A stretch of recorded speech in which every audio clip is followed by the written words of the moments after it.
இருக்கும். முன்னாடியே ஒரு மெசேஜ் வரும் நான் நினச்சிக்கிற பார்க்குறேன். அவ்வளோவா ஹோலி ஸ்பிரிட்ஸ் லீடிங். அண்ணனுக்காக ஜெபிச்சுட்டு இருந்த ராத்திரியில் இருந்த அவியானோட எந்த வசனம் கொடுக்கும். Now that it should be helpful for the church first of all and for everyone who are here.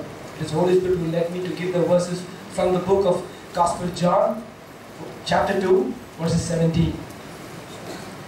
In the book of Gospel John, chapter 2, verses 17.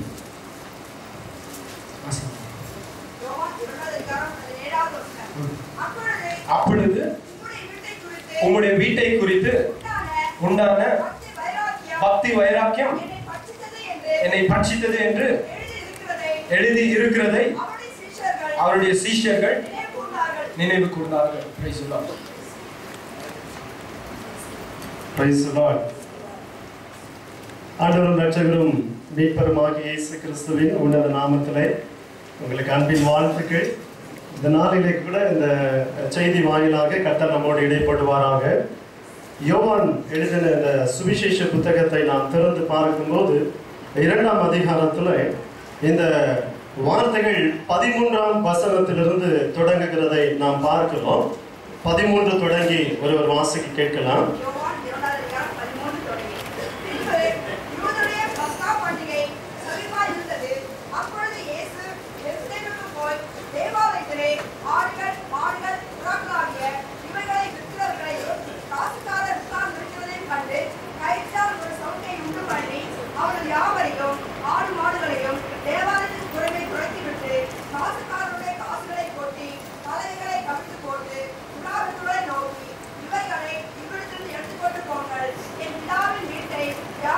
என்னுடைய பிதாவின் வீட்டை வியாபார ஸ்தலமாக்காதிருங்கள் என்றார். அப்பொழுது உங்களுடைய வீட்டை குறித்து உண்டான பக்தி வைராக்கியம் என்னை பட்சித்தது என்று எழுதியிருக்கிறதை அவருடைய சீஷர்கள் நினைவு கூர்ந்தார்கள். இந்த இடத்துல இந்த வசனத்தை நாம் ஆழமாக பார்க்கும்போது தேவனுடைய ஆலயம் என்று ஒரு தலைப்பை நாம் எடுத்துக்கொள்ளலாம். இந்த தேவனுடைய ஆலயம் என்று பார்க்கும்போது கர்த்தர் முதலாக இந்த தேவனுடைய ஆலயத்தை குறித்ததான ஒரு தரிசனத்தை அல்லது ஒரு எண்ணத்தை, ஒரு வாஞ்சையை தாவீதினுடைய உள்ளத்துல கர்த்தர் ஏற்படுத்தினார் என்று சொல்லி நாம் வாசிக்கிறோம் பழைய ஏற்பாட்டுல. இங்க நடக்கிறது என்ன? அவர் ஆண்டவருடைய நியமிக்கப்பட்ட ஒரு ராஜாவாக அபிஷேகம் பண்ணப்பட்டு அந்த முழு தேசத்தையும் ஆளுகை செய்து கொண்டிருந்த நாட்களில தேவனுடைய உடன்படிக்கை பெட்டியை அவர் தேவனுடைய நகரமாகிய அந்த எருசலேம் பட்டணத்துக்குள்ளாய் கொண்டு வருகிறார். அவைகள் திரைகளுக்குள்ளாக வைக்கப்பட்டிருக்கிறதை பார்க்கிறார். ஒவ்வொரு நாளும் அதை சென்று அவர் பார்த்து வருவது வழக்கமாக இருந்தது. ஒரு நாள் அவர் கட்டப்பட்ட அவருடைய வீட்டுக்குள்ளே இருந்து அவர் தியானித்துக் கொண்டிருக்கும் போது அவர் இப்படியாய் தியானம் பண்ணினார். அவருடைய ஆத்மா அவரோடு பேசினது. அவர் சொன்னார், நானோ நல்ல கேதுரு மரங்களினால் கட்டப்பட்ட வீட்டிலே வாசமா இருக்கிறேன். என் தேவனுடைய பெட்டியோ அந்த திரைகளுக்குள்ளாய் இருக்கிறது. என் தேவன் வாசம் பண்ணுவதற்கு என்று சொல்லி ஒரு ஆலயத்தை நான் கட்டட்டும் என்று சொல்லி அவன் அந்த இடத்துல நினைத்துக் கொண்டிருந்தான். அந்த நினைவுகளை நாத்தான் என்று சொல்லப்படுகிற தீர்க்கதரிசியின் மூலமாக கர்த்தர் அவனுக்கு வெளிப்படுத்துகிறதை பார்க்கிறோம். அந்த இடத்துல அவன் சுருக்கமாய் சொல்லுகிறது என்ன? தாவீதே, உன் கையினாலே தேவனுடைய ஆலயம் கட்டப்படலாகாது. காரணம், நீ யுத்த வீரனா இருக்கிறபடினாலே, அநேகருடைய ரத்தத்தை சிந்தினவனா இருக்கிறபடினாலே, உன் விருப்பங்களும் உன் ஏக்கங்களையும் நிறைவேற்றும்படியா உன்னுடைய சந்ததியில உன்னுடைய கர்ப்ப பிறப்பாகிய சாலமோன் என்று சொல்லப்படுகிற, அதாவது உன்னுடைய மகன் மூலமாக அது கட்டப்படும் என்று அந்த இடத்துல அவர் சொல்லுகிறார். அதே போல காலம் நிறைவேறின போது பஷவாளரிடத்தில் பிறந்ததான அந்த சாலமோனுக்கு கர்த்தர் மிகுதியான ஞானத்தை கொடுக்கிறார். அந்த சாலமோன் மூலமாக தேவனுடைய ஆலயம் கட்டப்படுகிறது. கட்டப்பட்ட ஆலயத்தினுடைய 3 காரியங்கள் என்ன என்று சொல்லி நாம் இப்பொழுது திரையிலே பார்க்கிறோம். முதலாவது காரியம், எதற்காக சபை அல்லது எதற்காக தேவனுடைய ஆலயம் அல்லது தேவனுடைய ஆலயமாக கட்டப்பட்ட இடிக்கப்பட்டதான அந்த சாலமோனுடைய ஆலயத்துல பிரதானமாக இருந்த 3 காரியங்கள் என்ன என்று பார்க்கும்போது, முதலாவது காரியம் the worship. இரண்டாவது காரியம் பார்க்கிறோம் the prayer. மூன்றாவது காரியம் the offering. இந்த 3 காரியங்களும் சாலமோன் கட்டின தேவாலயத்துல இருந்தது என்று சொல்லி வேதாகமம் சொல்லுகிறது. நான் பிறகு உங்களுக்கு வசனங்களை கொடுக்க விரும்புகிறேன். அதன் பிறகு நடக்கிறது என்ன என்று பார்க்கும்போது, அந்த தேவாலயத்துல ஆண்டவருடைய நாம மகிமைக்காக ஜெபங்கள் நடத்தப்பட்டன, பலிகள் செலுத்தப்பட்டன. தொடர்ந்து அந்த இடத்துல கர்த்தருக்கென்று சர்வாங்க பலியாக அந்த இடத்துல ஆஃபரிங் அங்கே செலுத்தப்பட்டதை பல நிலைகளில் வேதத்துல நாம் வாசித்து பார்க்கிறோம். அதே சபையை அல்லது அந்த தேவாலயத்தை பல நிலைகளிலே பார்க்கும்போது, பாபிலோன் தேசத்திலிருந்து வந்தவர்கள் அதில் இருக்கிற எல்லாவற்றையும் சூறையாடி அந்த தேவனுடைய ஆலயத்தை இடித்து போடுகிறதை பார்க்கிறோம். கோரேசனுடைய நாட்களில மறுபடியும் அந்த பாபிலோன் தேசத்துக்கு சிறையாய் கொண்டு போனவர்களை விடுதலை அவனே தானிச்சையாக அவர்களை விடுதலை செய்கிறார். அவர்கள் மறுபடியும் எருசலேம் பட்டணத்துக்கு கடந்து வருகிறார்கள். சாலமோனால் கட்டப்பட்ட அந்த ஆலயத்தை மறுபடியும் அவர்கள் தொடர்ந்து கட்டுகிறதை நாம் பார்க்கிறோம். தொடர்ந்து கர்த்தரால் நியமிக்கப்பட்டவர்களை கொண்டு கர்த்தர் அதை கட்டுகிறதை பார்க்கிறோம். செருபாபேல் என்று சொல்லப்படுகிற ஒருவனை தலைவனாய் கொண்டு அந்த காரியங்கள் நிறைவேற்றப்பட்டது என்று சொல்லி வேதத்திலே பார்க்கிறோம். அதன் பிறகு மறுபடியும் அது இடிக்கப்படுகிறதை பார்க்கிறோம். அந்த நாம் வாசிக்கப்பட்டதான இந்த வசனத்திலே வருகிறதான தேவாலயமானது ஏரோது ராஜாவாலே புதுப்பிக்கப்பட்ட ஒரு தேவாலயம். அந்த தேசத்துல ரோமர்கள் ஆட்சி இருந்தபடியினால அந்த அவர்களுக்கு விருப்பமாக அவன் நடந்து கொள்ள வேண்டும், யூதர்களுக்கு விருப்பமாய் நடந்து கொள்ள வேண்டும் என்று சொல்லி பல நிலைகளில அவருடைய புத்தியை பயன்படுத்தி தேவாலயத்துக்குள்ள பிசினஸை கொண்டு வருகிறான்.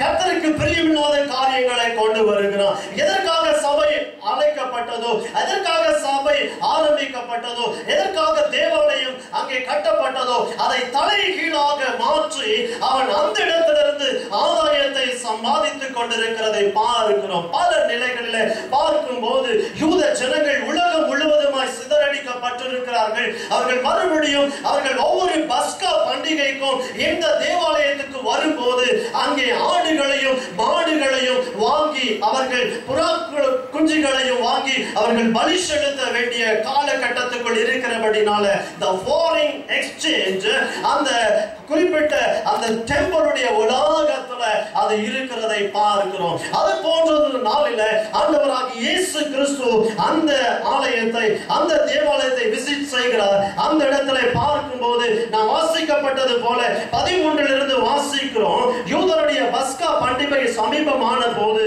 இயேசு கிறிஸ்து எருசலேமுக்கு போகிறார். ஆலயத்திலே ஆடுகள் மாடுகள் புறாக்கள் ஆகிய இவைகளை விற்கிறவர்களையும் காசுக்காரர் உட்கார்ந்திருக்கிறதையும் கண்டு அந்த இடத்துல மிகவும் விசனப்படுகிறார். ஆலயம் மாற்றப்பட்டிருந்த நிலைமையை அங்கே பார்க்கிறோம். இந்த இடத்துல அங்கே ஆண்டவருக்கு பக்தி வைராக்கியம் ஏற்பட்ட உடனே அந்த இடத்துல நடக்கிறது என்ன, ஆண்டவராகிய தேவன் இந்த இடத்துல அவர்களை கர்த்தருடைய ஆலயத்தை சுத்திகரிக்கிறதான ஒரு நிலைமை அங்கே ஏற்படுகிறதை பார்க்கிறோம்.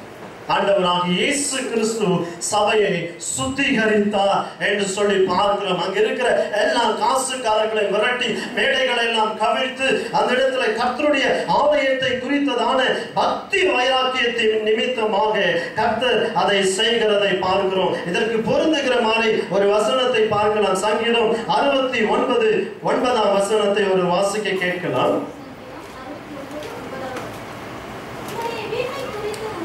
உம்முடைய வீட்டை குறித்து உண்டான பக்தி வைராக்கியம் என்னை பட்சித்தது.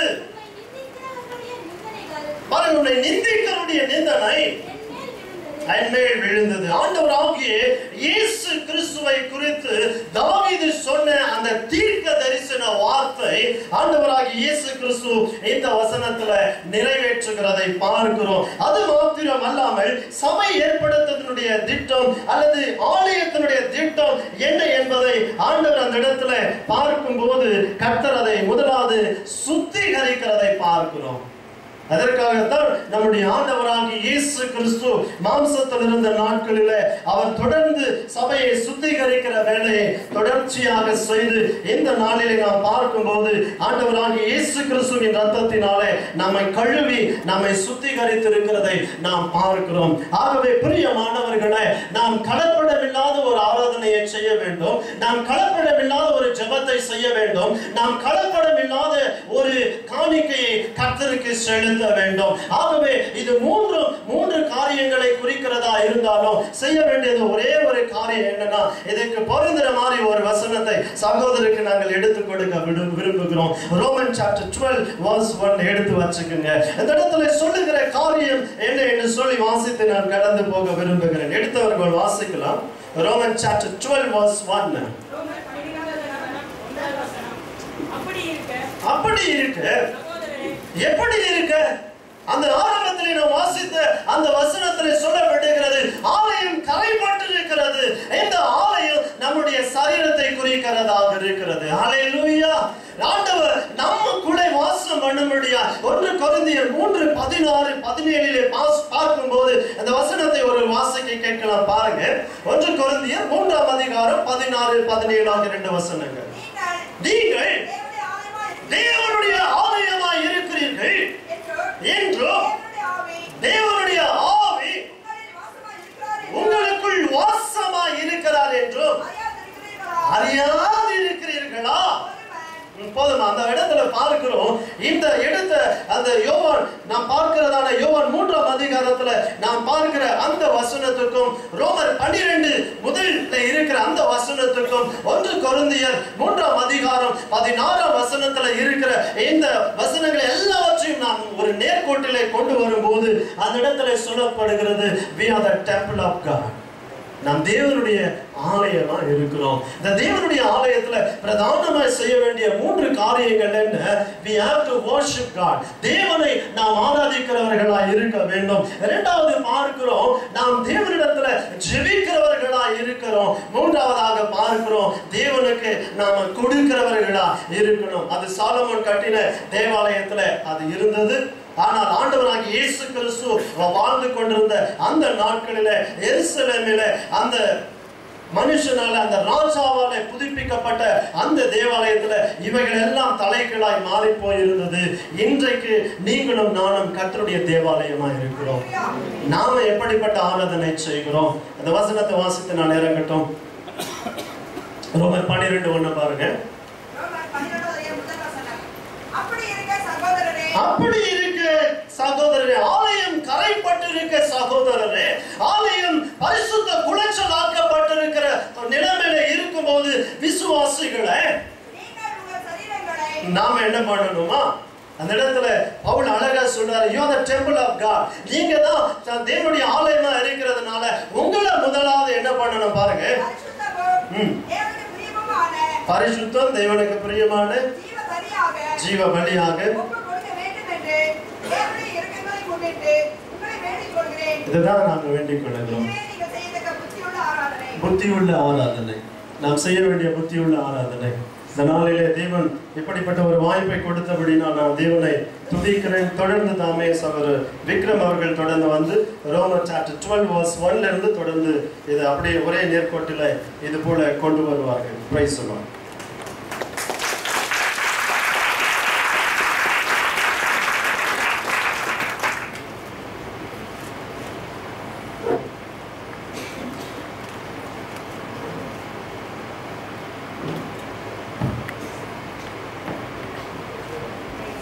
Praise the Lord.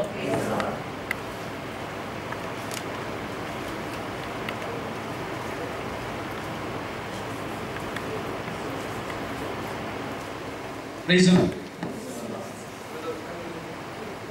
ஒரு கர்த்தரை சமூகத்தில் எங்களை நேசிக்கிற அன்பின் ஆண்டவரே, இந்த அருமையான வேலைக்காய் நாங்கள் செலுத்துகிறோம்.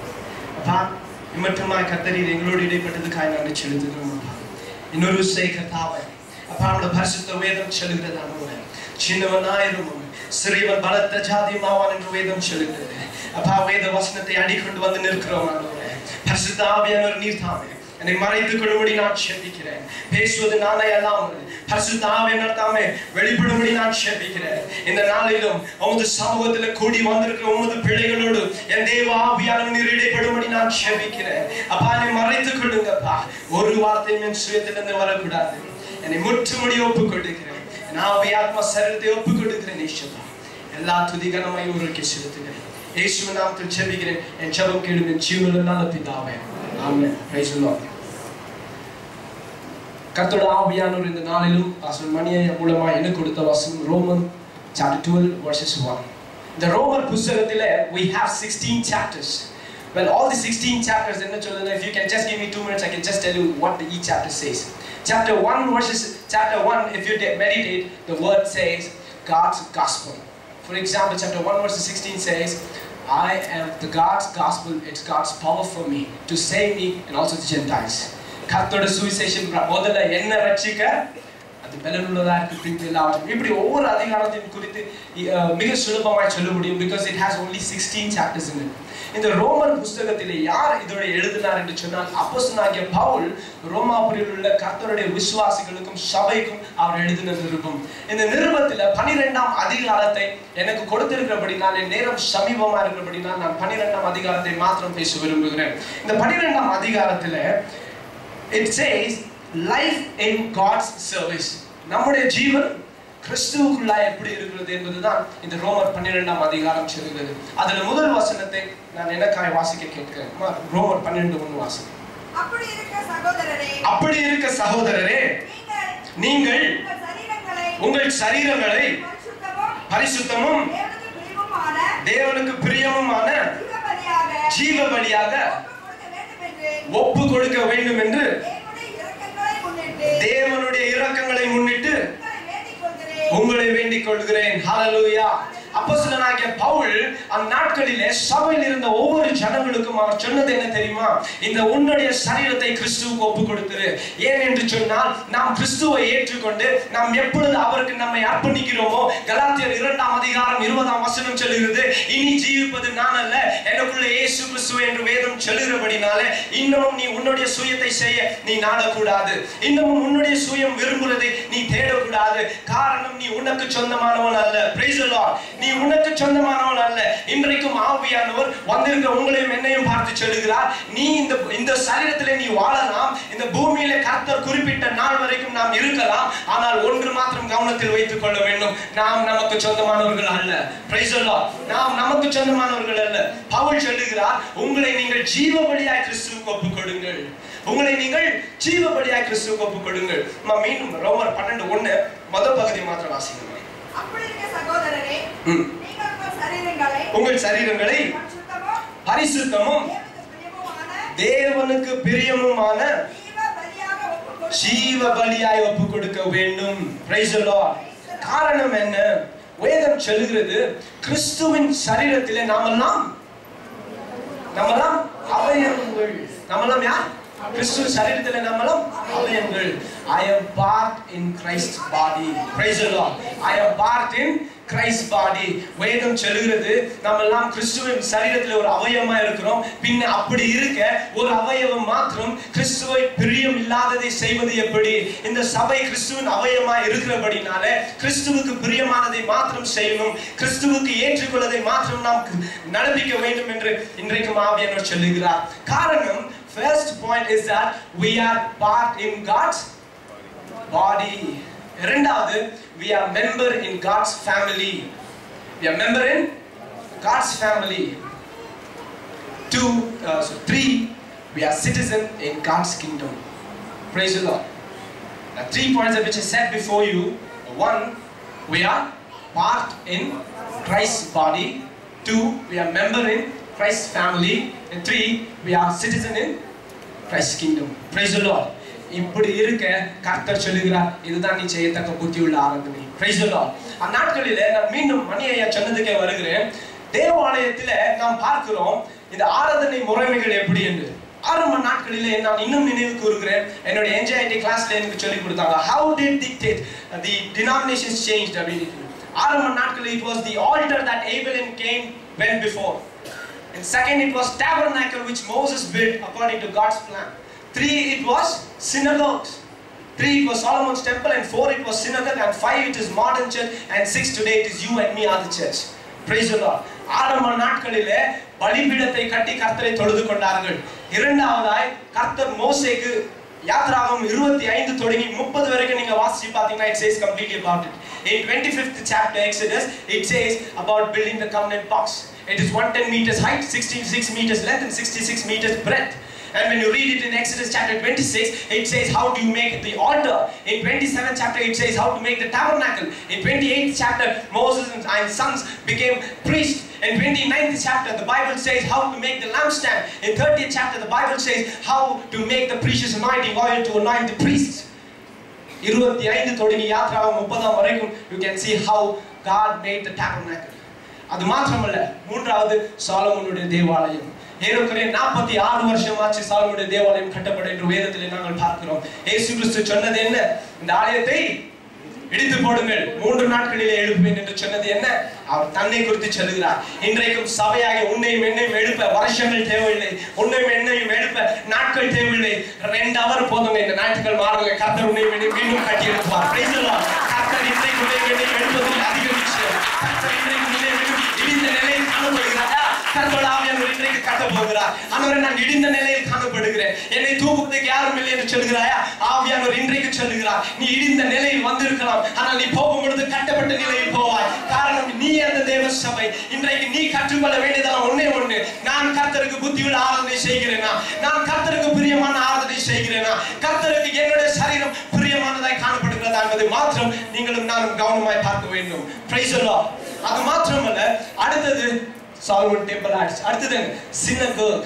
இன்னைக்கும் எனக்கு ஞாபகம் இருக்கு, சினகோக் ஆரம்பிக்க at least there must be 10 church elders. And church elder குணாதி சொல்லதுமா, he should be believer, he should have only one wife, and his children should be believer as well. இதான் கர்த்தர் எல்டருக்கு சொன்ன காரியம். And there must be 10 to start a synagogue. அதுவும் சொல்லியிருக்காங்க. சென்னையில் ஒரு synagogue இருக்கு, கூட்டு போறேன்னு. I'm having it. Then அப்புறமா அடுத்தது, today we see the modern church. The different kind of denominations we see. அது இது எல்லாரும் என்ன கேட்பாங்க? நான் இந்த சர்ச் போறேன், உங்க சர்ச் எப்படி? எப்படின்னா எப்படி? நான் அதான் கேட்பேன். எப்படின்னா எப்படி? நீ என்ன? நான் என்ன? கிறிஸ்டின். நான் ஒரு இடத்தை பார்க்க போறேன், சபைக்காக ஒரு இடத்தை பார்க்க போறேன். என்ன பண்ண போறீங்க இடத்துலன்னு கேட்டாங்க. சர்ச் அப்படின்னு. எந்த டினாமினேஷன்? சர்ச்னா நாங்கள் கிறிஸ்டின். கிறிஸ்டின் தருதுபா. என்ன டினாமினேஷன்? அட கிறிஸ்டின்க நாங்கள் எங்களுக்கு டினாமினேஷன் தான். we are independent, we are Christ ins, அவ்வளவுதான் அப்படின்னு. சரி, ஒரு மார்க்கமா பேசலாம், இவங்க பேசணும்னு சும்மா. அடுத்து நல்லா கவனிச்சு பாருங்க, என்ன ஆச்சு இன்னைக்கு கிறிஸ்தவர்கள் என்ன பேசுறாங்க? கிறிஸ்தவர்ல நீங்க யாருப்பா? இப்பொழுது நீங்க நல்லா யோசிச்சு பாத்தீங்கன்னா, இப்போ ஒரு முஸ்லீம்காரங்க வந்துட்டு ஒரு கூட்டம் நடத்துனாங்க. வெறும் பெங்களூர்லயே 4 சைடும், அதாவது north Bengaluru, south Bengaluru, east Bengaluru, west Bengaluru கூட்டி சேர்த்த ஒரே காரியம் என்ன தெரியுமா? அவங்க எப்படி தெரியுமா கூட்டு போனாங்க? சாந்தனா கேளுங்க. சாந்தனா சாட்சி கண்ணால பார்த்தாராம். முஸ்லீம் கிடையாது, கடைசா கூட ஏர்வண்டியில் அடிச்சு இழுத்துட்டு போறான். கூட்டு போய் உட்கார என்ன சொல்றான்? அவங்க முஸ்லீம்ல ஒரு டினாமினேஷன் இருக்கு, இனி நம்ம டினாமினேஷன் பார்க்கணும். நம்மெல்லாம் ஒண்ணு. நார்த் பெங்களூர் போ, நம்மெல்லாம் ஒண்ணு. சவுத் பெங்களூர் போ, நம்மெல்லாம் ஒண்ணு. இப்படி எல்லாம் ஏன் சொல்றாங்க? They want to unite in one so that their religion can overcome. That's not it. அவங்களுக்குள்ள அவ்வளவு வைராக்கியம் இருக்குன்னு சொன்னா, உயிரோடு எழுந்த தேவனை ஆராதிக்கிற நீயும் நானும் இன்னும் வைராக்கியம் இருக்க வேண்டும். அதுதான் வேதாகமத்திலே நாம் பார்த்தோம். தேவாலயத்தை குறித்தான பக்தி வைராக்கியம் என்னை பட்சித்ததில் ஒவ்வொருவருக்குள்ளும் இருக்கும் என்று சொன்னா, இன்றைக்கும் இந்த கூட்டம் போதும், எதுவா இருந்தாலும் நம்ம சந்திக்க முடியும். Praise the Lord. Hallelujah. அதுதான் கர்த்தருடைய ஆவியானவர் இன்றைக்கும் சொல்லுகிறார், அந்த பெரிதான காரியத்தை நடப்பிக்க நீ புத்தியுள்ள ஆராதனை செய்கிறாய். இன்னொரு காரியத்தை ஆவியானவர் ஞாபகப்படுத்துகிறார். நான் பல நாட்களுக்கு முன்பாக பஸ்ல வந்து கொண்டிருந்தேன். வந்துட்டு ஒரு சபையை பார்த்தேன். எந்த பெரிய சபையை பார்த்தாலும் ஏன் அவஸ்தையே கேட்குறீங்க? பார்த்தப்ப என்ன போட்டிருந்தாங்க, நான் பேர் சொல்ல மாட்டேன். There was a tagline for church which says International Worship Center.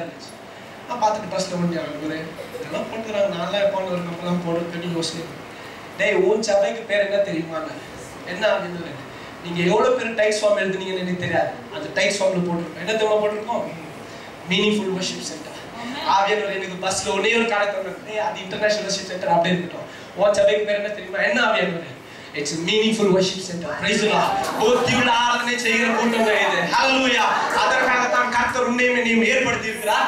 அதை ஆவியானவர் இன்றைக்கு நினைவூட்டுகிறார். புத்தியுள்ள ஆராதனை செய்றியாப்பா? செய்றேன். எப்படி புத்தியுள்ள ஆராதனை செய்ய வேண்டும் என்பதை நாம் மீண்டும் ஒரு விஷயம் பார்க்கிறோம். We have to worship the Lord. The true meaningful worship contains three things.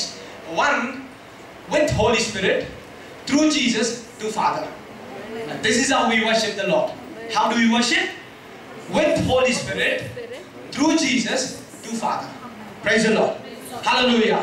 We're going to worship that way. ஆவியானோட சேர்ந்து ஆவியானவர் இல்லைன்னா நம்ம கிறிஸ்துவிட்ட போக முடியாது. கிறிஸ்து இல்லைன்னா நாம் ஆராதிக்க முடியாது. அததான் ஆவியானவர் ஒன்னே சொன்னேன். ஏன் ஆரம்ப ஜெபம் ஜெபிக்கிறோம்? அந்த ஆரம்ப புத்தியுள்ள ஆராதனை இருக்கணும். வாங்க ஆவியானவரே, நீங்க வந்துட்டீங்கன்னா உங்களோட சேர்ந்து நான் இயேசு கிறிஸ்துவின் மூலமா என் தேவனாகிய கர்த்தரை நான் ஆராதிக்க போகிறேன். ஆராதனை என்கிற நாட்டை எந்த மனுஷனும் உருவாக்கவில்லை, எந்த மனுஷனும் இன்ட்ரோடியூஸ் பண்ணல, எந்த மனுஷனும் முன்வரவில்லை. அது கர்த்தராகிய தேவனே ஆதியாகமம் 2:3 தொடங்கி God blessed the Sabbath day. God blessed the seventh day and made it holy so that the people can adore him, so that the people can worship him, so that the people can surrender unto the feet of the Lord. That is what the Bible says, and that is why God created Sabbath day. Hallelujah. Praise the Lord. Praise the Lord. And we have gathered here to glorify only one man. Who's he? He's a man of the glory. Jesus Christ. Praise the Lord. He's the only one qualified to be all sufficient Savior, says the Bible. Praise the Lord. Praise the Lord. In the புத்தியுள்ள ஆராதனை செய்ய we see three things. One, we are part in Christ's body. Why should we do a meaningful worship? We are part in God's body. We are member in God's family. And three, we are citizen in God's kingdom. Why? The reason are 3 points. And how do I do that? The other 3 points which says I have to join with Holy Spirit through Jesus to the Father. Praise the Lord. Praise the Lord. And that is how we do. ஏன்னா திரியேக இல்லாம நம்ம தேவனை பார்க்க முடியாதுங்க. பிதாவை மாத்திரம் ஆராதிக்கிற போக முடியாது. கிறிஸ்துவை மாத்திரம் ஆராதிக்கிற போக முடியாது. ஆவியானவரை மாத்திரம் ஆராதிக்கிற போக முடியாது. We have to take it all the three. That is for what God is there. Praise the Lord. சின்ன கதையை சொல்லி நான் முடிக்க ஆசைப்படுறேன். ஒரு ஊழியக்காரர் இப்படியே எழுதியிருக்கார். அவர் கொஞ்ச நாட்கள் முன்னாடி ஆரம்ப நாட்களில் வேதாகமத்தை படிச்சார், ஆதியாகமம் படிச்சிருக்கார். மீண்டும் தோட்டத்திற்குள் போக கூடாதபடி கர்த்தர் சுடர்வேலி பட்டயத்தோட தூதனை நிக்க வச்சிட்டாங்க. அதை படிச்சிருக்காரு. அண்ணவரே, இன்னைக்கு நான் உங்களை ஏத்துட்டேன், நான் திரும்பி போக முடியுமான்னு கேட்டு அன்னைக்கு படுத்தாக்கா அந்த தோட்டத்துக்கிட்ட போறாங்க. அவாடி கர்த்தர் என்ன கூட்டு வந்துட்டாங்க கேட்ட மாதிரின்னு சொல்லி தோட்டத்துக்கு அருகாமையில் போயிட்டாங்க. அருகாமையில போனா 2 தூதர்கள் அப்படியே பட்டயத்தோட நின்னாங்க. பயந்தடிச்சு விழுந்துட்டு ஓடிட்டாங்க. அழுதுட்டே இருக்காங்க. அவருடைய சொப்பனத்துல அழுதுட்டே இருக்காங்க. ஆண்டவர் என்னால போக முடியல. அப்போ ஒரு வயசு அந்த சொப்பனத்துல ஒரு மனுஷன் இருந்தான். எங்கப்பா போனேன்? நான் அந்த தோட்டத்துக்கு போனோங்க ஐயா, நான் போனேன், தூதன் என்னை விடல அப்படின்னா. அந்த மனுஷன் சொன்னார், இங்க வாப்பானா. அந்த மனுஷன் அவ்வளவு அழகா இருந்தான். கட்டி பிடிச்சிட்டு இப்ப போப்பானா. ஏங்க ஐயா நீ இப்ப போனா? அருகாமல் வருவதை பார்க்கும் பொழுது தூதர்கள் இறங்கி போய் அந்த மனுஷனை கூப்பிட்டார்களாம். வாங்க. அந்த மனுஷனுக்கு ஒன்றும் புரியவில்லை.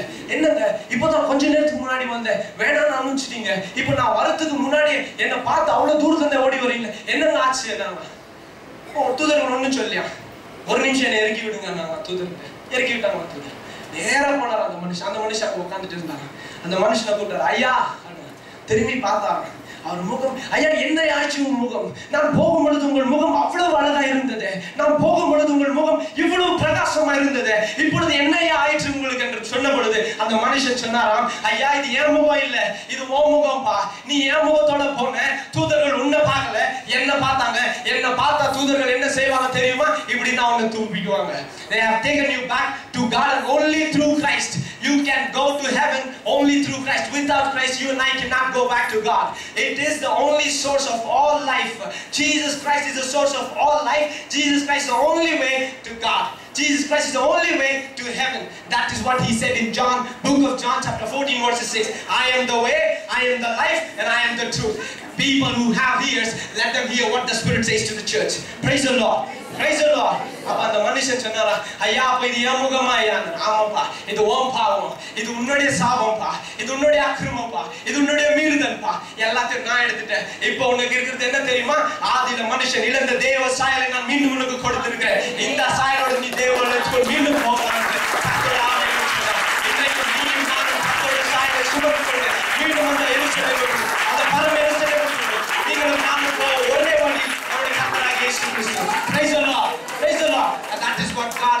you and me. And why we have to do the meaningful worship center? Why should we have that meaningful worship? 3 reasons. Because we are part in Christ's body. And we are member in Christ's family. And we are citizen in Christ's kingdom. And how should I do that? எப்படி நான் செய்ய போகிறேன்? ஆவியானவரோடு சேர்ந்துக்க போறேங்க. நான் ஆவியானவரை வானான்னு சொல்ல மாட்டேங்க. வேதம் சொல்லுது மனுஷருக்கு விரோதமா பாவம் செய்தால் மன்னிப்பு உண்டு. ஆனா பரிசுத்த ஆவியானவர் விரோதமா பாவம் செஞ்சா மன்னிப்பு இல்லைங்க. ஆவியானவர் குறித்து ஒரே ஒரு பாசிட்டிவ் பாயிண்ட் நான் சொல்லிட்டு முடிக்கிறேன். வேதம் சொல்லுகிறது இயேசு கிறிஸ்து நம்முடைய எத்தனை காலம் பூமியில இருந்தார்? இயேசு கிறிஸ்து நம்மோடு பூமியில எத்தனை காலம் இருந்தார்? Right, 33.5 years. இயேசு கிறிஸ்து எடுத்துக்கொள்ளப்பட்ட பின்பு பரிசுத்த ஆவியானவர் எத்தனை நாட்களுக்கு பின்பு வந்தார்? 50th day வந்தார். அந்த நாள் தொடங்கி இந்த நாள் வரைக்கும் மனுஷனுக்காக போராடிட்டார் தெரியுமா பரிசுத்த ஆவியானவர்? அந்த நாள் தொடங்கி இந்த நாள் வரைக்கும் அப்பான்னு கூப்பிட்டா கூட வந்து நிக்கிட்டார் தெரியுமா ஆவியானவர்? இன்றைக்கும் நீங்களும் நானும் ஆவியானவர் கண்ணுக்கு தெரியல ஆவியானவர் விரோதமா நாம் எத்தனையோ பாவம் செய்றீங்கன்னு சொல்ல செய்றோம். பட் ஸ்டில் நம்ம கூப்பிடுற குரலுக்கு கூப்பிடுங்க நான் பதில் கொடுப்பேன்னு சொல்லுறது யாரு? ஆவியானவர். வேதம் சொல்லுகிறது பிதாவின் வலது பாரசத்திலே இயேசு கிறிஸ்து உட்கார்ந்து பரிந்து பேசுறார், அவ்வளவுதான். ஆனா ஆவியானவர் என்ன செய்யறாரு தெரியுமா? வாக்கு கடனாத பெருமூச்சுகளின் சத்தத்தோடு உனக்காக எனக்காக வேண்டுதல் செய்கிறார். பரிந்து பேசுவது ஒரு விதம், ஆனா வாக்கு கடனாத பெருமூச்சின் சத்தத்தோடு உனக்காக எனக்காக பரிந்து பேசுவது வேறங்க. Price the Lord. வாக்கு கடனாத பெருமூச்சின் சத்தம். காரணம் அந்த பக்தி வைராக்கியம் அவருக்குள்ள இருக்குங்க. இன்னைக்கு அந்த பக்தி வைராக்கியம் உங்களுக்குள்ளும் எனக்குள்ளும் இருக்கும் பொழுது நாம் உண்மையுள்ள ஆராதனை புத்தியுள்ள ஆராதனை செய்து கர்த்தரை மகிமைப்படுத்தி வரும் நாட்களில் அவரோடு கூட எடுத்துக்கொள்ளப்படுவது அதிக நிச்சயம். Price the Lord. நாம் கண்களை மூடி செபிப்போம். எங்களை நேசிக்கிறார்கள் ஆண்டவரே, இந்த அருமையான வேளைக்காக நன்றி செலுத்துகிறோம். இம்மட்டுமாய் கர்த்தர் ஆவியானவர் எங்களோடு இடைப்பட்டதுக்காக நன்றி செலுத்துகிறோம். அப்பா, இந்த நாளிலும் நான் புத்தியுள்ள ஆராதனை எப்படி செய்ய வேண்டும் என்று கர்த்தரீர் கற்றுக் கொடுத்தீரப்பா. உங்களுக்கு நன்றி ராஜா. எங்கள் ஆராதனை சத்தம் இந்த சமூகத்தில் கேட்கப்படணும் ஆண்டவரே. அவரை நோவா பலியிட்ட பொழுது அந்த சுகந்த வாசனை முகர்ந்து அவரை நீர் அவனோடு உடன்படிக்கை பண்ணினீர் ஆண்டவரே. இந்த இடத்துல இருந்து ஏறெடுக்கிற ஒவ்வொரு ஆராதனையும் அப்பா வாரம் வாரமும் அவரை ஒவ்வொரு கூட்டத்திலும் நாங்கள் ஆராதிக்கிற ஆராதனை அப்பா அவன் சமூகத்தில் அவரே சமூகத்தை அதை எட்டும்படி நீர் அதை முகர்ந்து எங்களை நீர் ஆசீர்வதிக்கும்படி நாங்கள் செபிக்கிறோம். எங்களோடு நீர் உடன்படிக்கை பண்ணும்படி நாங்கள் செபிக்கிறோம். தொடர்ந்து ஏசப்பா உமது கரம் எங்களோடு கூட எங்களை எடுத்துட்டு ஆண்டவரே. புத்தியுள்ள ஆராதனை செய்ய ஆவியானவரோடு இணைந்து இயேசுவின் மூலமாய் வார்த்தையின் மூலமாய் பிதாவை ஆராதிக்க எங்களுக்கு கிருபை செய்யும். எல்லா துதி கன மகிமை என்றென்றைக்கும் ராஜாதி ராஜாவா இருக்கிற இயேசு கிறிஸ்துவுக்கு ஒப்புக் கொடுக்கிறேன். இயேசுவின் நாமத்தில் ஜெபிக்கிறேன். என் ஜெபம் கேளும் என் ஜீவனுள்ள நல்ல பிதாவே. ஆமென். This is what I tell the students. Amen. என்ன சொல்லி கொடுத்தாங்க? ஒரு வருஷமா 2 வருஷமான்னு சொல்லி பார்த்தீங்கன்னா வேதாகம கல்லூரியில் நாங்கள் ஊழியர்களை பிரசங்கத்திற்காக அனுப்பல, சபைகளை கட்டும்படி அனுப்புவோம். Praise the lord. ஹல்லேலூயா. அப்பா பிதாவே அன்பான தேவா அருமை ரட்சகரே ஆவியானவரே அப்பா பிதாவே அன்பான தேவா அருமை ரட்சகரே ஆவியானவரே இயேசுநாதே அறியாமல் அடைந்து இயேசுவே வந்தீர். இயேசுநாதே அறியாமல் அடைந்து இயேசுவே வந்தீர்.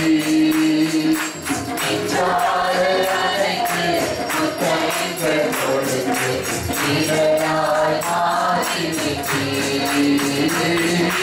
நிஜாய அனைத்து முத்தங்கள் கொடுத்து இதனாய் ஆசிர்வதித்தீர்.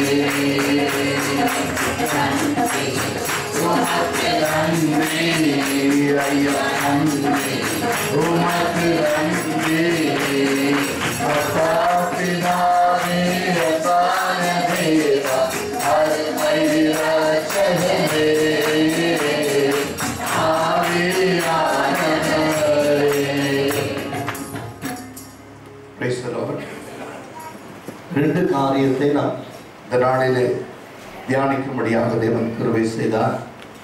முதலாவது யோவான் 2ஆம் அதிகாரம் 17வது வசனத்தில் தேவனை ஆராதிக்கிற அந்த நாட்களில் ஜனங்கள் இப்படியாக ஆலயத்திற்குள் வந்தார்கள். அப்படி ஆலயத்திற்குள் வந்த ஜனங்கள் எந்த நிலையில் காணப்பட்டார்கள், எந்த எண்ணத்தோடு சபைகளுக்குள்ளே கடந்து வந்தார்கள், தேவன் அவர்களை பார்த்த முறைமை என்ன என்று பார்த்தோம். இரண்டாவது பகுதியை பார்க்கிற பொழுது தேவனை எப்படி ஆராதிக்க வேண்டும். இந்த நாட்களை பார்க்கும் பொழுது we follow the tradition.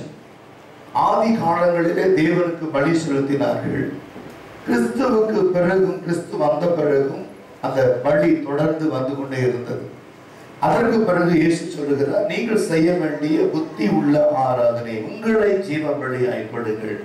நீங்கள் செய்கிற பாவங்களுக்கு ஒரு மிருகங்களையோ ஒரு புறாக்களையோ அல்லது பறவைகளையோ செலுத்துகிற பொழுது நீங்கள் பாவத்திலிருந்து வெளிவர முடியாது. உங்களை நீங்கள் தேவனுக்கு ஜீவ பலியாய் ஒப்புக் கொடுக்கிற பொழுது இனி பாவம் செய்கிற ஒரு எண்ணம் உங்களுக்குள் ஏற்படாது என்று சொல்லி உங்களையே நீங்கள் ஜீவ பலியாய் ஒப்புக் கொடுக்க வேண்டும். இதுதான் நீங்கள் செய்ய வேண்டிய புத்தி உள்ள ஒரு ஆராதனை என்று 2:17 ரோமர் 12ஆம் அதிகாரம் 1 வசனத்திலும் நாம் இப்படியாய் பார்க்கிறோம். இந்த வசனத்தை பொறுத்த வரைக்கும் இது 14 தொடங்கி இது எழுதப்பட்டிருக்கிறது. The Jerusalem temple is cleansed. சுத்திகரிக்கப்பட்டதாய் ஒரு சபையானது சுத்திகரிக்கப்பட வேண்டியதாய் இருக்க வேண்டும். அப்போ இயேசு கிறிஸ்து சொல்லுகிறார், நீங்களே தேவனுடைய ஆலயமாய் இருக்கிறீர்கள். இங்கே those who came for Passover have to approve the sacrifice for the worship. அங்கீகரிக்கப்படும்படியான பலி செலுத்தப்பட வேண்டும். ஒவ்வொருவரும் அவனவனுடைய பாவங்களுக்காக பலி செலுத்த வேண்டிய கட்டாயம் இருந்ததுனால அவன் ஆசாரியனிடத்தில் போய் கேட்கிறார், நான் இப்படியாக ஒரு பாவம் செய்தேன், இப்படியாக என்னுடைய வாழ்க்கையில ஒரு பரிதாபமான நிலை காணப்பட்டது, இது மோசேயுடைய நியாயப்பிரமாணத்தின்படி நாங்கள் செலுத்த வேண்டிய பலி என்னவென்று இருதயத்தில் யோசித்துக் கொண்டு ஒருவேளை சிலரை வெளிப்படுத்தாமல் இருக்கலாம் அல்லது சிலரை வெளிப்படுத்தலாம். ஆனால் அவர்களுடைய இருதயத்தின்படி அதாவது ஆசாரியனிடத்திலே சொல்லுகிற பொழுது ஆசாரியன் எதை பலியாக செலுத்த சொல்லுகிறானோ அவைகளை கொண்டு போய் கொடுத்தார்கள். ஆனால் இந்த கடைசி காலங்களில் பார்க்கும் பொழுது இயேசு கிறிஸ்து பரிசுத்த ஆவி இறங்கின பிறகுதான் அப்போஸ்தலர் 2ஆம் அதிகாரத்திலே பார்க்கும் பொழுது இயேசு எடுத்துக் கொள்ளப்பட்ட பிறகு பரிசுத்த ஆவி சபைகளுக்கு மேல் இறங்குகிறார். இயேசுவின் தாயாரும் சீசர்களும் ஏறக்குறைய 120 பேர் மேடையிலே ஜெபித்துக் கொண்டிருந்த பொழுது பரிசுத்த ஆவியானவர் அவர்கள் மேல் இறங்குகிறார். ஆனால் இயேசு சபைக்கு சொல்லுகிற பொழுது ஒரு தேவாலயத்துக்குள்ள வருகிற பொழுது ஆதி காலங்கள் தொடங்கி இந்த பிரசன்ட் டே இந்த நாட்கள் வரை இயேசுவின் நாட்கள் வரைக்கும் எதை இயேசு வேண்டாம் என்று சொன்னாரோ அவைகளை ஜனங்கள் அதை செய்ய துணிந்தார்கள். ஆதி சபைகளை பார்க்கும் பொழுது ஜனங்கள் ஆசாரியனிடத்திலே முன்பாக ஒரு சீட்டு எழுதி கொடுக்க வேண்டும்.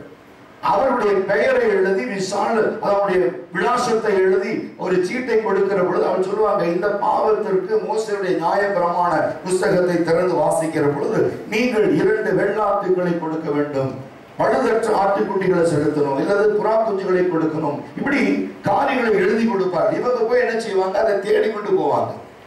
ஜனங்களுடைய சௌகரியத்திற்காக என்ன செஞ்சாங்க, இந்த ஆலயத்தின் முன்பாக இவர்களை விற்க ஆரம்பித்தார்கள். ஆதி காலங்களில ஜனங்க ஒரு ஆட்டையோ ஒரு புறாக்களையோ எடுத்து தேடி கொண்டு போக முடியாது. அதற்கு என்ன செஞ்சாங்க, this slowly is converted a business. ஒரு சபைக்குள்ள வந்துருச்சு. ஆனால் நல்ல கவனிங்க, ஒரு மனுஷன் விற்கிறான் என்று சொன்னால் இது தியாலஜிக்கல் மெத்தட் நான் உங்களுக்கு சொல்லி கொடுக்குறேன். ஒரு மனுஷன் ஒரு சபைக்கு வெளியே ஒரு பொருளை விற்கிறான் என்று சொன்னால் சபைக்கு வருகிறவர்கள் அதை வாங்குகிறதுனால தான் அவங்க தொடர்ந்து ஒரு ஸ்டால் போட்டு வந்துகிட்டு இருக்காங்க. No pastors, no churches encouraging such a kind of things. யோசித்துக் கொள்ளுங்க. இது ஜனங்களுடைய தேவைகளுக்காக என்று சொல்லுகிற பொழுது அது பாரம்பரியமான ஒரு சூழ்நிலைகள் மாறி அது என்ன பண்ணுச்சு, ஆராதனையை விட வியாபாரம் பெரிய அளவில் வளைய ஆரம்பிச்சு. The business improved more than a worship. ஜனங்க என்ன செஞ்சாங்க, நேரம் போய் அந்த எதை பலி செலுத்த வேணுமோ அதை செலுத்திட்டு வந்துட்டாங்க. ஆனா பலியை வாங்குவதற்கு அவங்க என்ன செஞ்சாங்க, நிறைய பணத்தை கொடுக்க வேண்டியது இருந்துச்சு. அதை விற்கிறவர்களும் வாங்குகிறவர்களும் பார்த்தீங்கன்னா அந்த நாட்களில் இருக்கிற பரிசேயர்களுடைய வேதமானுடைய பிள்ளைகள் தான் அந்த பிசினஸ் வச்சிருந்தாங்க. தெரியும் உங்களுக்கு, இவனுடைய ரெக்கமெண்டேஷன்ல சர்ச்சுக்கு முன்னால ஒரு கடை போட்ட, தம்பி நீ படிக்கல, உனக்கு சரியா வேலை செட் ஆகல அப்படின்னா கடைக்கு முன்னால, இந்த சபைக்கு முன்னால ஒரு கடையை போட்டு வாங்குகிறவனால நீ உன்னுடைய வாழ்க்கையை நீ தீர்மானித்துக் கொள்ளலாம் என்று சொல்லி அவர்கள் தான் இந்த காசுக்காரர்களிடத்துல எக்ஸ்சேஞ்ச் மணி, அதாவது ஒரு பட்டணத்துல இன்னொரு பட்டணத்துக்கு போகும்போது அது வந்து the change transfer of currency ன்னு சொல்லுவாங்க. அது நிறைய இடத்துல இருந்தது. அப்ப இவைகளை பார்த்து இயேசு உள்ள நுழையிறார் தேவாலயத்துக்குள்ள. ஜனங்க பார்த்தீங்கன்னா தீவிரமாய் துரிதமாய் வாங்குவதில், விற்பதில், கொடுப்பதில், வாங்குவதில் பிதாவுக்கு செலுத்த வேண்டியதை செலுத்தாம தங்களுடைய காரியங்களை, அதாவது செரிமோனியல் செலிப்ரேஷன் சொல்லுவாங்க. செரிமோனியல் அப்ப வந்து பாரம்பரியமாய் தங்களுக்கு நியமிக்கப்பட்ட காரியங்களை செய்வதில் அதிக கவனமாய் இருந்தார்கள், தேவனை ஆராதிப்பதில் இல்லை. நல்ல கவனிங்க, வேதனை சொல்றாரு, நீங்கள் செய்ய வேண்டிய ஆராதனை ஒரு புத்தி உள்ள ஆராதனை, மீனிங்ஃபுல் வர்ஷிப். அப்ப மீனிங்ஃபுல் வர்ஷிப்னா என்ன? தேவனை எப்படி ஆராதிக்கணும்? ஆராதனைக்கு வந்து இல்ல, சபை தொடங்குறதுக்கு முன்னாலே வந்துடும் meaningful service, not 11 o'clock, 12 o'clock, 11:30 இல்ல. That is also meaningful service. இரண்டாவது பரிசுத்த அலங்காரத்தோட தேவனை தொழுது கொள்ளுங்க. இப்ப இயேசு உள்ள வருகிற பொழுது, தேவாலயத்துக்குள்ள வருகிற பொழுது விற்கிறவர்களையும் வாங்குகிறவர்களையும் பார்க்கிறார். 17 வாசிங்க. இப்ப 17 வாசிங்க. அப்பொழுது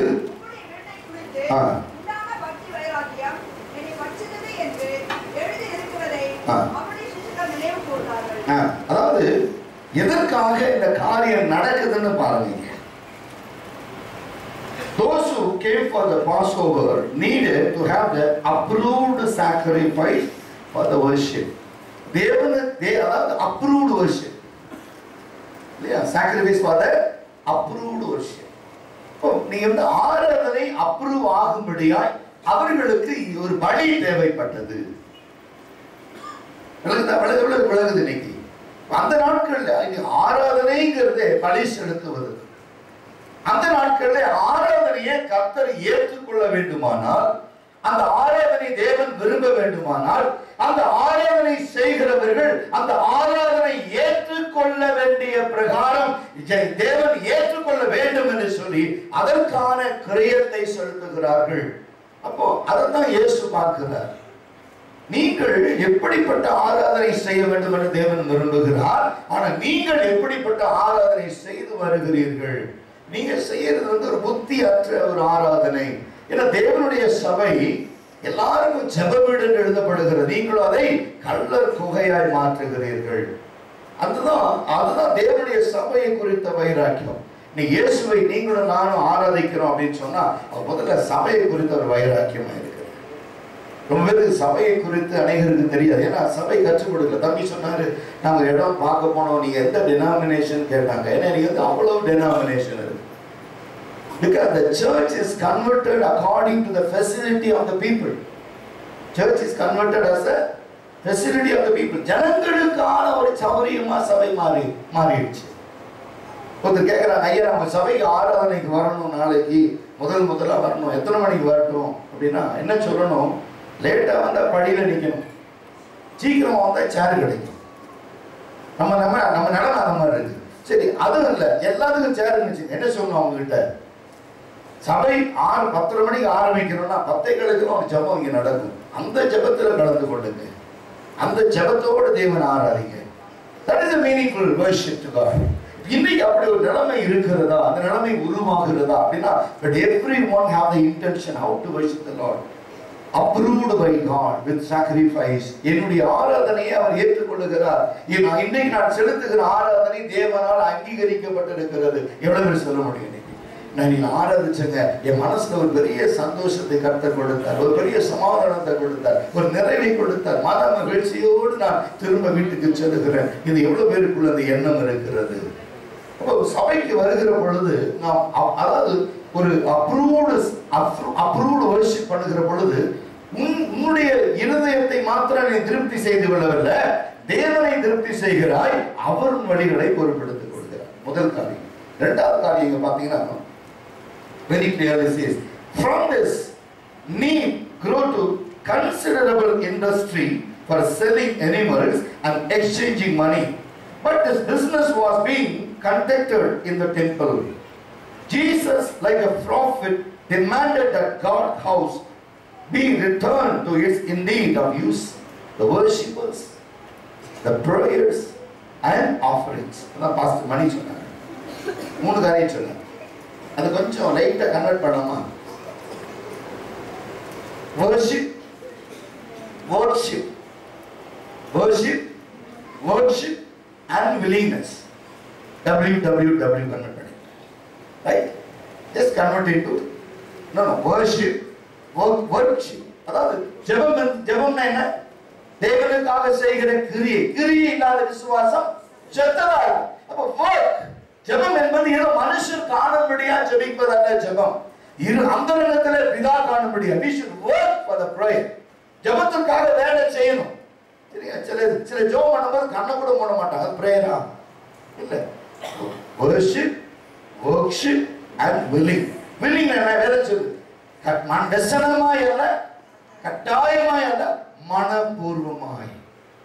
மனப்பூர்வமாய் இருதயத்தை தான் கொடுக்கணும் தேவனுக்கு. அப்ப willingness. இந்த 3 காரியங்களை இந்த சபை நமக்கு கற்றுக் கொடுக்க. அந்த நாட்களில் பார்க்கும் பொழுது தேவனை ஆராதிக்க வந்தாங்க. எப்படி ஆராதித்தாங்க தேவனை? பலிகளால், மிருக ஜீவன்களால், காணிக்கைகளால் தேவனை ஆராதிக்க வந்தாங்க. அப்ப ஆராதிக்க வருகிற பொழுது அவர் சொல்றாரு, இது என்ன புத்தி உள்ள ஆராதனை, நீங்கள் உங்களை ஜீவ பலியாய் கொடுங்க.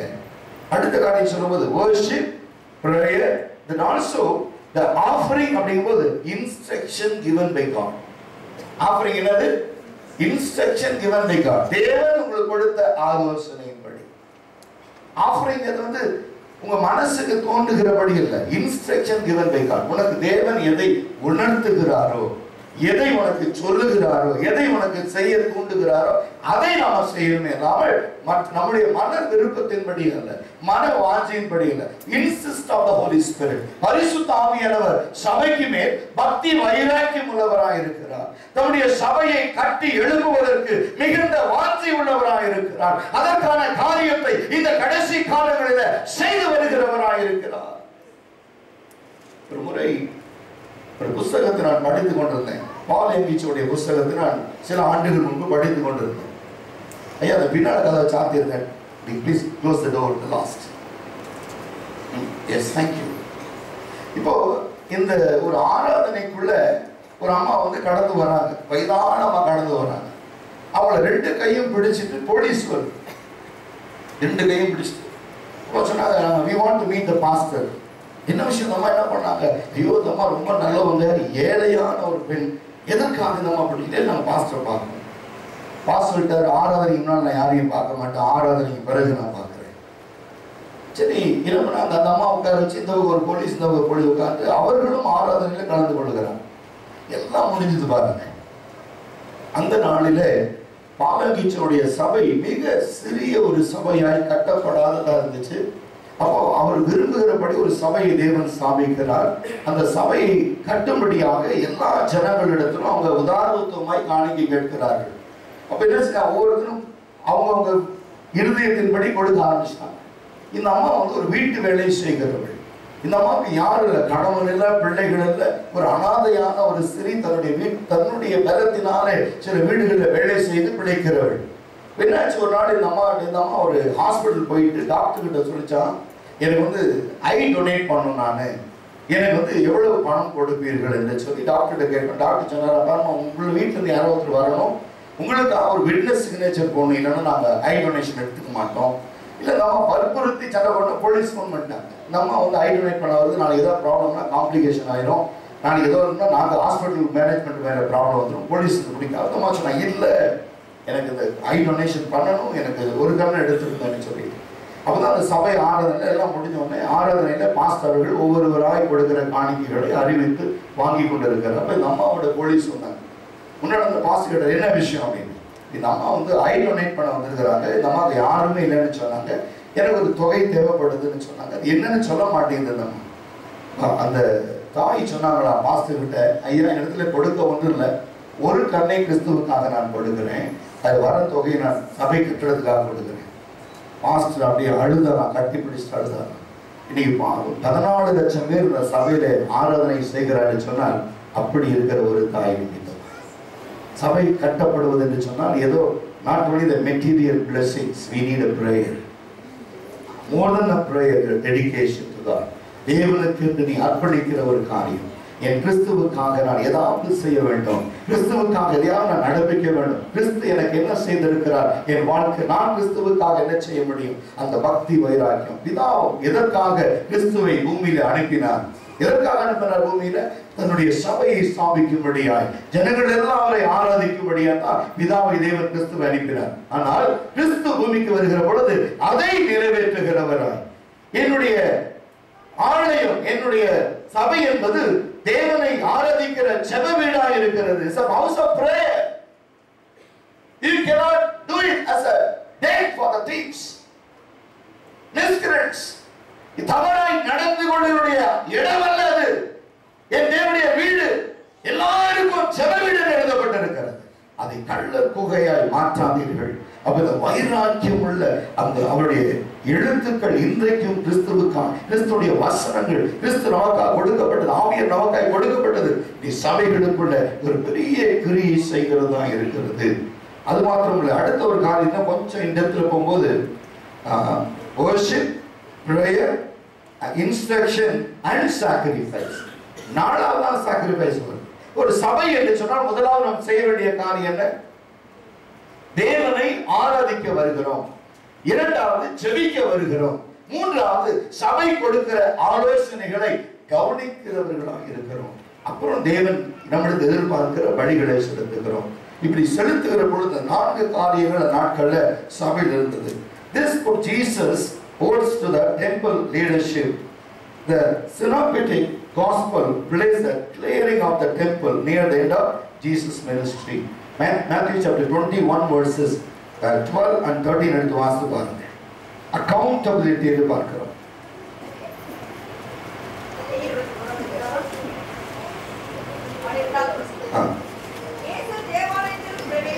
இயேசு தேவாலயத்தில் பிரவேசித்து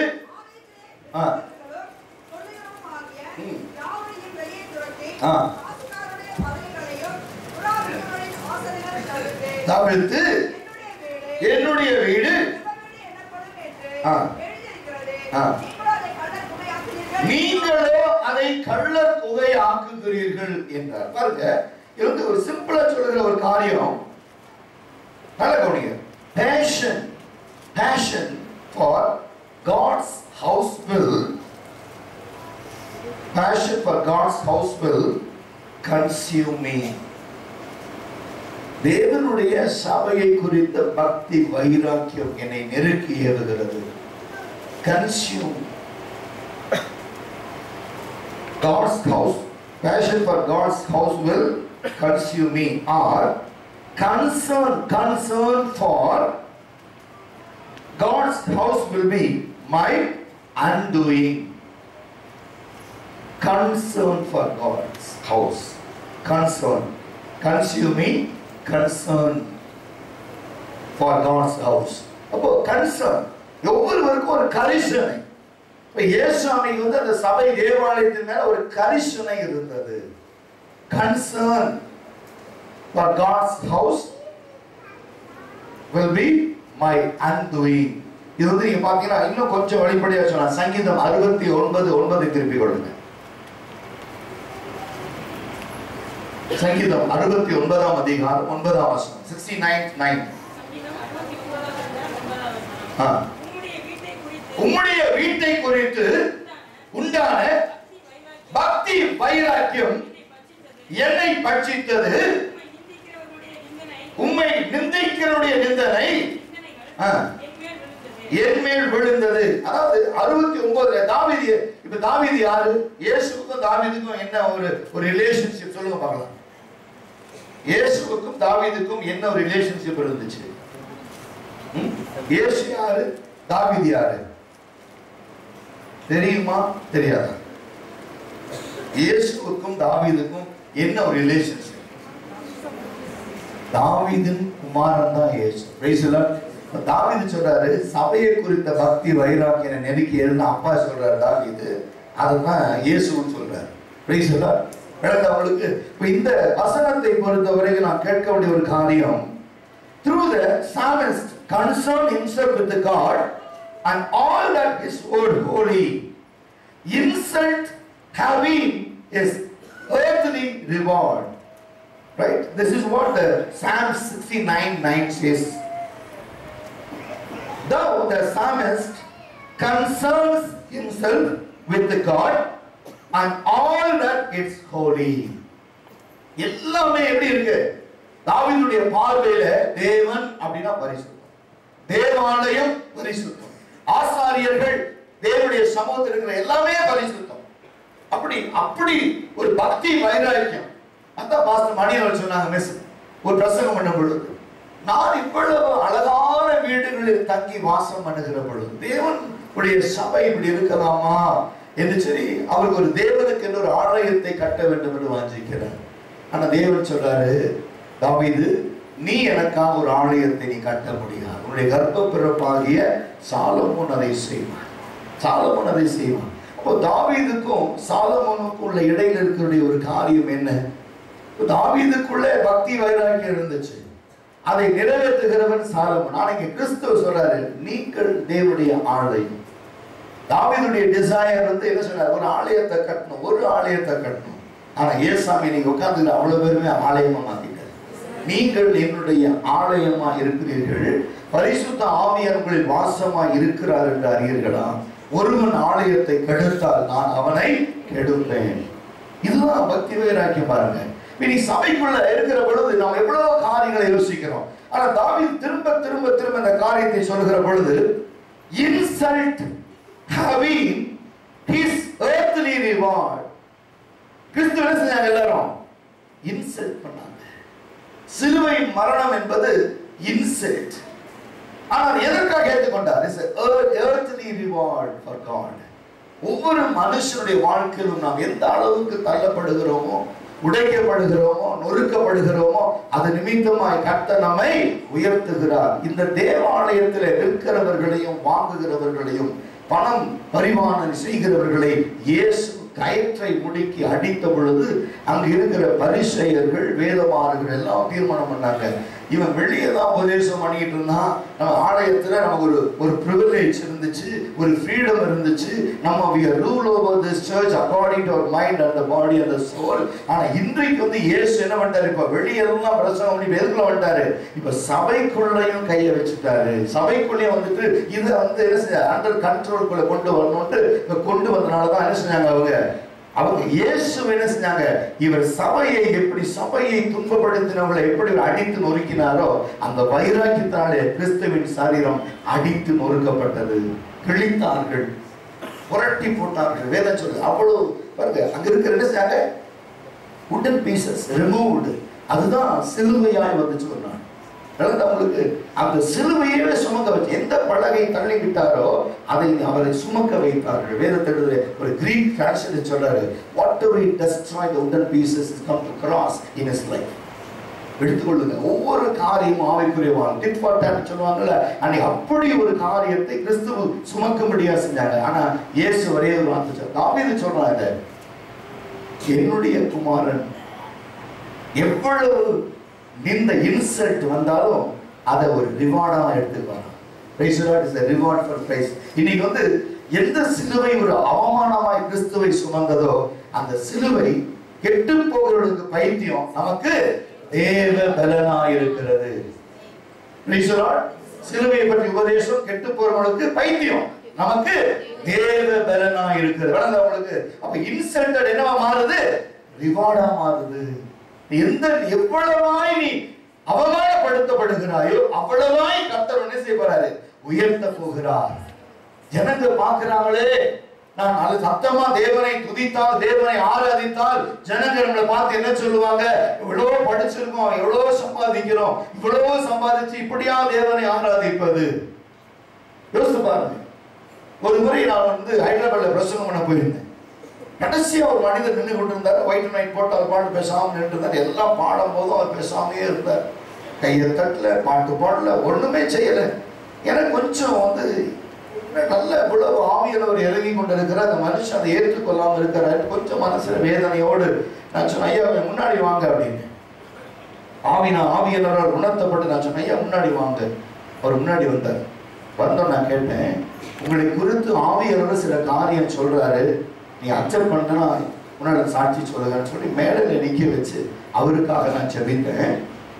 அப்போ ஆவியானவர் ஒரே ஒரு காரியம் சொன்னார், இந்த சொசைட்டியில வெரி பிக் மேன், இந்த சமுதாயத்திலே ஒரு பெரிய மனிதர், அந்தஸ்துள்ள பெரிய மனிதர், அழைப்பை கொடுத்தார்கள், நீங்கள் வந்து தலைமை தாங்க வேண்டும் என்று உனக்கு அழைப்பு கொடுத்தார்கள். ஆனால் நீங்கள் இந்த கூட்டத்திற்கெல்லாம் போய் என்ன நடக்கும் என்று சொல்லி சாவகாசமாய் தாமதமாய் வந்து பின்னாடி நின்று கொண்டிருந்தீங்க.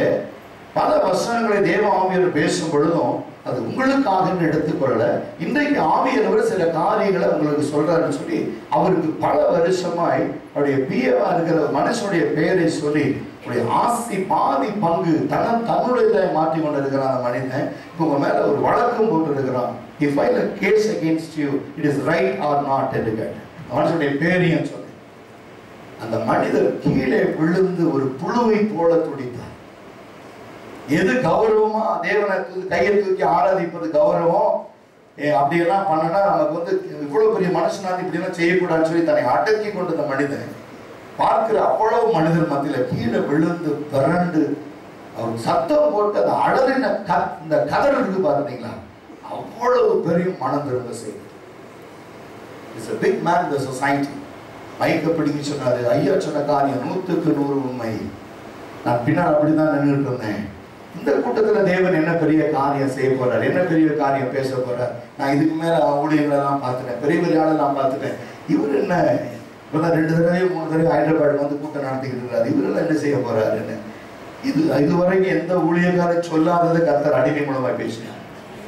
துடித்து அந்த இடத்துல ஸ்டேஜ்னு பார்க்கல பாருங்க, உருண்டு பரண்டு அந்த சட்டை ஒயிட் அண்ட் ஒயிட் அப்படியே கருப்பா மாறிடுச்சு. எந்திரிச்சு நின்று தேம்பி தேம்பி தேம்பி அழுகிறார்.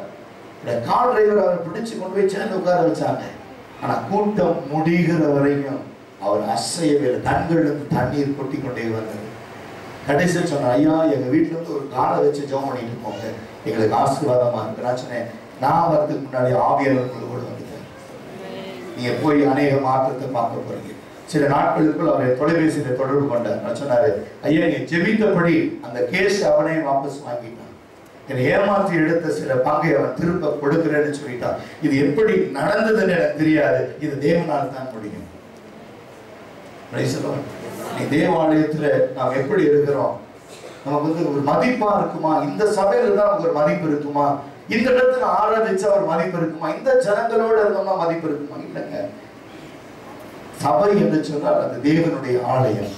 எதுவா இருந்தாலும் தேவனுடைய ஆலயம். அங்க தேவன் வாசம் பண்ணுகிறார், ஆவியானவர் இருக்கிறார்.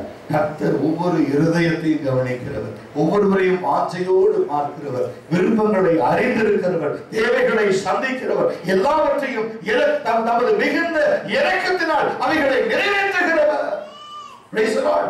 இது கர்த்தருடைய தயவும், இது கடைசி கால ஊழியமா இருக்கிறபடினால இதை ஆவியானவர் வெளிப்படையாய் சபைக்கு சொல்கிறார். நான் 2 பேரோட நான் மணி பாஸ்டரோட தம்பி விக்ரமோடு பேசுகிற பொழுது பாஸ்டர் மணிக்கு முதல்ல சொன்னேன், நாளை தினத்துல நீங்கள் ஏதாவது ஒரு வசனத்தை கொண்டு வந்து விக்ரம்கிட்ட கொடுங்க, விக்ரம் ஜெபித்து ஒரு வசனத்தை உங்களுக்கு கொடுப்பாரு, 2 பேரும் சேர்ந்து ஒரு காரியத்தை செய்யணும் கர்த்தருக்காக. இது சபை அப்படியாய் வளரும். இது வந்து ஒரு மெசேஜ் வந்து 1 மாசமா ஆயத்தம் பண்ணி கொண்டு வந்து எதுக்கு ஏற்கனவே ஆயத்தம் பண்ணதை பேசுவது அல்ல செய்தி. இன்றைக்கு கர்த்தர் ஆவியானவர், அதாவது ஆதி சபைகளில் ஒரு ஆசாரியன் பலிபீடத்துல நின்ன பிறகுதான் கர்த்தர் பேசுவார். என்ன பேசணும்னு தீர்மானிக்கிறது யாரு? ஆவியானவர். மனுஷன் அல்ல, ஆவியானவர். உன்னுடைய என்னுடைய இருதயம் அல்ல, ஆவியானவர். நான் காரியங்களை பேசணும்னு சொன்னா ஆவியானுடைய வழி நடத்துதல். இந்த சபைக்கு என்ன வேணும் இன்னைக்கு? முதல்ல சொல்றாரு, நீங்கள் செய்ய வேண்டிய புத்தி உள்ள ஆராதனை இது. இத்தனை காலம் ஆராதிச்சோம், பிதாக்கள் மழையிலே தொழுது கொண்டு வந்தாங்க. சமாரிய பெண் ஜான் சாப்டர் 4 என்ன இருக்கு? எடுத்து வாசிங்க. 12ஆம் வசனம். சரி, நான் வாசிங்க.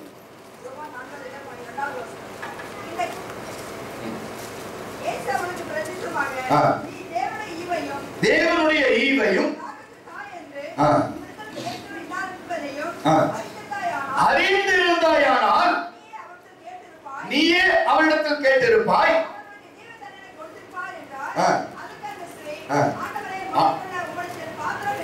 எதுவுமே இல்லையே அவளிடத்துல.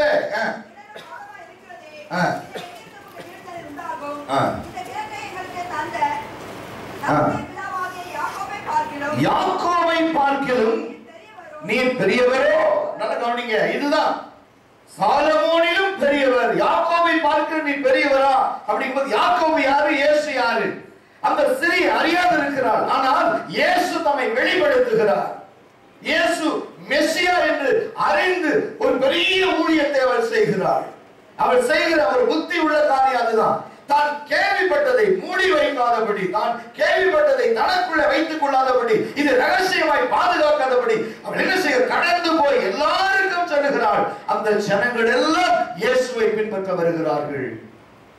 ஆனா அவளுக்குள்ள ஒரு சந்தேகம், இந்த ஜனங்கள் எல்லாம் வராங்களே, இந்த ஜனங்களை பார்த்து ஒருவேளை எங்க ஆராதிப்பது, யாரை ஆராதிப்பது, எப்படி ஆராதிப்பதுன்னு கேட்டா அதையும் ஏசாங்கிட்டே கேட்போம். எங்கள் பிதாக்கள் இந்த மலையிலே தொழுது கொண்டு வந்தாங்க, நீரோ எருசலேமிலே இடத்திலே தேவனை ஆராதிக்க வேண்டும் என்று சொல்லியிருக்க, நாங்க எங்க ஆராதிக்கணும்? பிதாவை எங்கும் தொழுது கொள்ளுகிற காலம் வரும். அப்ப சொல்றாரு, ஆவியோடும் உண்மையோடு ஆராதிங்க. அப்ப we don't want any sacrifice. என்ன வேணும் இன்னைக்கு? முதல்ல பரிசுத்த ஆவி. இது வந்து செகண்ட் டாபிக் தான். நம்ம தம்பி எடுத்தாரு பாருங்க, விக்ரம் எடுத்தாரு பாருங்க, அங்க வந்துருங்க. பிதா எப்படி தொழுது கொள்ளும்? ஆவியோடும், with Holy Spirit, உண்மையோடும் கிறிஸ்துவோடும் ஆராதனை செய்ய வேண்டும்.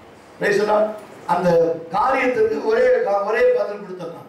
ஏன்னா இவர் யோசிக்கிற ஒரு காரியம், சமாரிய பெண்ணுடைய வாழ்க்கையில சமாரிய பெண்ணுக்கு ஆராதனை செய்ய தெரியாது. ஒருவேளை அவர் பலிகளோடு முற்பிதாக்கள் மலையிலே தேவனை தொழுது கொண்டாங்கன்னு சொன்னா அது என்ன காரணமா இருக்க முடியும்? தேவன் கேட்கிறார், ஆபிரகாமே, உன்னுடைய குமாரனாகிய ஈசாக்கை அழைத்து கொண்டு வந்து நான் காண்பிக்கிற ஒரு மலை, மோரியா மலையில அவனை பலி கொடு. அது இன்னும் மாறாத ஒரு எழுத்தா இருக்கிறது. முற்பிதாக்கள் மலையில தொழுது கொண்டு வந்தாங்க, பலிகளை செலுத்தும்படியா மலைகளுக்கு போனாங்க. ஆனா இப்ப நாம எங்க தொழுது கொள்ளணும்? அவர் சொன்னார், மலைகளுக்கு போக வேண்டாம், நீ செய்ய வேண்டிய ஆராதனை புத்தி உள்ள ஆராதனை, ஆவியோடு உண்மையோடு அவரை தொழுது கொள். பரிசுத்த ஆவி, நீ ஆராதிக்கிற பொழுது யார் வரணும்? கூட பரிசுத்த ஆவியானவர். அடுத்த சொல்ற, உண்மையோடு வசனம் உனக்குள்ள இருக்கணும். நீ எந்த சபைக்கு போனாலும் ஆவியானுடைய வசனம் இருக்கணும். நான் வந்து கடைசி காலங்களில் பிசாசானவன் என்ன செய்யறான்? நம்மை செவியை மறைக்கிறான், வசனத்திற்கு செவியை விளக்குகிறான். அதான் அந்த கடைசி காலத்துல நடந்து கொண்டிருக்கிற ஒரு இயல்பான ஒரு காரியம். சொன்னாங்க, ஐயா நான் சபைக்கு போனோம், ஆனா சபையில இந்த அளவுக்கு ஒரு வசனங்களை நாங்க கேட்கல, வசனம் உங்களுக்கு வேணுமா இருக்கும். கடைசி காலத்துல கேட்டேன், வசனத்தை என்ன செய்ய போறீங்க? சொன்னாங்க, அதுதான் ஏன் எங்களுக்கு ஜீவன். ஒரு நாளிலே ஒரு சபையிலே எத்தனை வசனம் கொடுக்கப்படுகிறதோ அத்தனை வசனத்தையும் வீட்டில் போய் நாங்கள் எழுதி வைத்து தியானிக்கிற பொழுது அந்த வாரம் முழுவதும் கர்த்தர் ஆத்துமாவை போஷிக்கிறார். ஆத்துமாக்களை அவர் என்ன ஃபீட் பண்றாரு. அதனால எங்களுக்கு ஒரு ஆராதனைக்குள்ள போய் நாங்கள் வந்து எங்களுடைய உள்ள அதாவது வெளியாக நாங்கள் சிரித்து மகிழ்ந்தாலும் உள்ளுக்குள்ள எங்கள் ஆத்துமா வசனத்தின் தாக்கமா இருக்குது அப்படின்னு சொல்லி அவர் கேட்கிற பொழுது எனக்குள்ள ஒரு வேதனை. அப்புறம் சொன்ன, ஐயா நாங்கள் இங்கேயே வரணும்னு இருக்கோம். அது பிறகு அந்த குடும்பம் இங்கே இருக்கிறாங்க. பல நாட்களுக்கு பிறகு நான் சம்மதித்த பிறகு வந்துட்டாங்க. அவன் சொல்றான், இப்ப சொல்றாங்க, என் குடும்பத்துல எல்லாவற்றையும் தலைகிற கர்த்தர் மாறிட்டார், எல்லாத்தையும் மாத்திட்டார். We are perfectly in God's way, God's presence, in God's hand. நாங்க உணர்கிறோம் ஐயா, ஒரு சின்ன சின்ன சின்ன காரியத்திலும் ஏசப்பா எங்க மேல அன்பு வச்சிருக்கிறத நாங்க உணர்றோம். அவர் எங்களை நேசிக்கிறது நாங்க பார்க்கிறோம். மற்றவங்க எங்க மேல வைத்திருக்கிற அன்பை குறித்து கிறிஸ்துவை நாங்கள் ஸ்தோத்திரிக்கிறோம், மகிமைப்படுத்துகிறோம். அந்த ஒரு புத்தி உள்ள ஒரு ஆராதனையை சொல்லி கொடுக்கிறாருன்னு சொன்னா, இந்த தேவாலயத்திலே விற்கிறவர்கள் வாங்குகிறவர்களை குறித்த பக்தி வைராக்கியம் இயேசுவுக்கு எப்படி வந்துச்சுன்னா, இயேசுவினுடைய முற்பிதாவாகிய தாவீதுக்குள்ள சங்கீதம் 69:9 அந்த பக்தி வைராக்கியம் இருக்கிறது.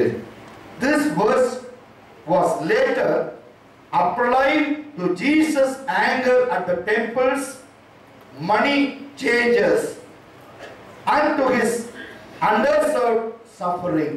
ரோமர் 15 அதிகாரம் 3 வசனத்தை திருப்பிக் கொடுங்க.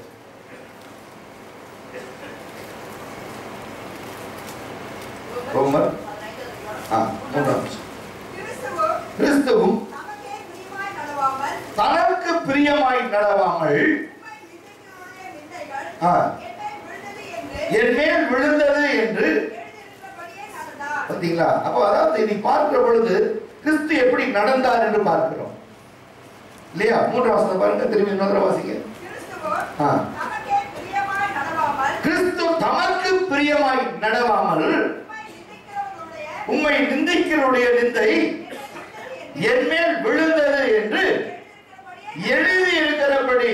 For even Christ didn't live to please himself, as the scripture says, the insult of those who insult you, O God, have fallen on me. ஒரு மனுஷன் சபையை நிந்திக்கிறான்னு சொன்னா அதை பார்த்துட்டு கிறிஸ்து வெறுமையாய் அல்லது கேட்டுட்டு போக முடியாது. ஏன்னா உண்மை நிந்திக்கிற நிந்தை என் மேல் விழுகிறது. எவ்வளவு பேருக்கு இருக்கு? ஒரு சபை வளருதுன்னு சொன்னா அது கிறிஸ்துவுக்கு மாத்திரம் பேர் அல்ல, அதை நடத்துகிற ஊழியர்களுக்கு மாத்திரம் பேர் அல்ல, ஒவ்வொரு விசுவாசிக்கும் அந்த ஒரு சந்தோஷம் இருக்கு. Praise the Lord. அதுதான் ஆவிக்குரிய வாழ்க்கை. இங்கே இன்னொரு ஆழமான ஒரு காரியம் சொல்லுங்க. This quotation is from Psalm 69 verses 9. The number of passages in the New Testament used in Psalms 69. புதிய பாட்டிலே அநேக இடத்துல மேற்கோள் காட்டப்பட்ட ஒரு வசனம் சங்கீதம் 69. பக்தி வைராக்கியம். அது தாவீதுக்குள்ள இருந்த அந்த வார்த்தை 69:9 இருந்த வார்த்தை பக்தி வைராக்கியம். நம்ம நீ தேவன் ஆராதிக்க வரோம்னு சொன்னா பக்தி வைராக்கியம். கையை தட்டுங்கன்னு சொன்னா தட்டுறது வந்து பக்தி வைராக்கியம். பாடுங்கன்னா வாயை திறந்து பாடணும், அது பக்தி வைராக்கியம். யார் மேல? கிறிஸ்து. இப்ப மனுஷன் மேல வைராக்கியம் இருந்துச்சு என்ன செய்வான்? இப்போ சசிகலா சிஸ்டர் அல்லது நம்ம கலாவதி சிஸ்டர் எனக்கு பிடிக்காதுன்னு வச்சுக்கோங்க, அவங்க வந்து ஆராதிச்சுக்கிட்டு இருக்காங்க, நான் பாட மாட்டேன். ஏன்? இவங்க கையை தொட்டு சொல்லி நான் கை தட்டுறது, நான் பாட மாட்டேன். பக்தி வைராக்கியம் அது அவர் நொறுங்கி போயிடுவார். பாடுறது இவங்களா இருந்தாலும் யார பாடுறோம்? இயேசுவை. அப்ப இதுதான் கிறிஸ்து சொல்றாரு. ஒரு இன்சல்ட் ஒரு சபைக்குள்ள இருக்கிற விசுவாசிக்கு வருமானால் அது விசுவாசிக்கு இல்ல, அது என் மேல் விழுகிறது. Praise the Lord. The insult come upon any believers, even the small kid in the church. ஒரு குழந்தை சபையில் இருப்பான்னு சொன்னா அந்த குழந்தைய ஒருத்தர் இன்சல்ட் பண்றாங்கன்னா அந்த இன்சல்ட் அந்த குழந்தைக்கு அல்ல, இந்த சபையை சுய ரத்தம் சிந்தி சம்பாதித்த இயேசுவை நிந்திக்கிற மாதிரி. Praise the Lord. அதுக்காக தான் வந்து ஒரு புறஜாதி மனுஷன், நானும் சந்தர் அவர்களும் ஒரு மனிதனை பார்க்க போயிருந்தோம். அவர் சொல்றாரு, நான் ஒரு புறஜாதியான மனுஷன், நான் புறஜாதிக்கு அந்த கடவுளுக்கு மட்டும் அல்ல கிறிஸ்துவின் மேலும் எனக்கு பக்தி இருக்கிறது. சொல்லும் போது எனக்குள்ள ஒரு கேள்வி வந்துச்சு. அந்த நேரத்தில் ஒரு கேள்வி வந்துச்சு, ஆண்டவரே இப்படி ஒரு வைராக்கியத்தை உங்களுக்குள்ள கொடுத்துருக்கீங்களே, ஏன் கிறிஸ்து உங்களுக்கு வைராக்கியம் இல்லை? சொன்னாங்க, கிறிஸ்துவை அறிந்தவர்களுக்குள்ள இந்த வைராக்கியம் இருக்கு. ரட்சிக்கப்பட்டு தண்ணி தொட்டிகளிலிருந்து மேல ஞானசாரம் எடுத்து மேல வரும் பொழுது நீ வைராக்கியமான கிறிஸ்தவனை தான் அவருடைய உலகத்துக்கு அனுப்புகிறார்.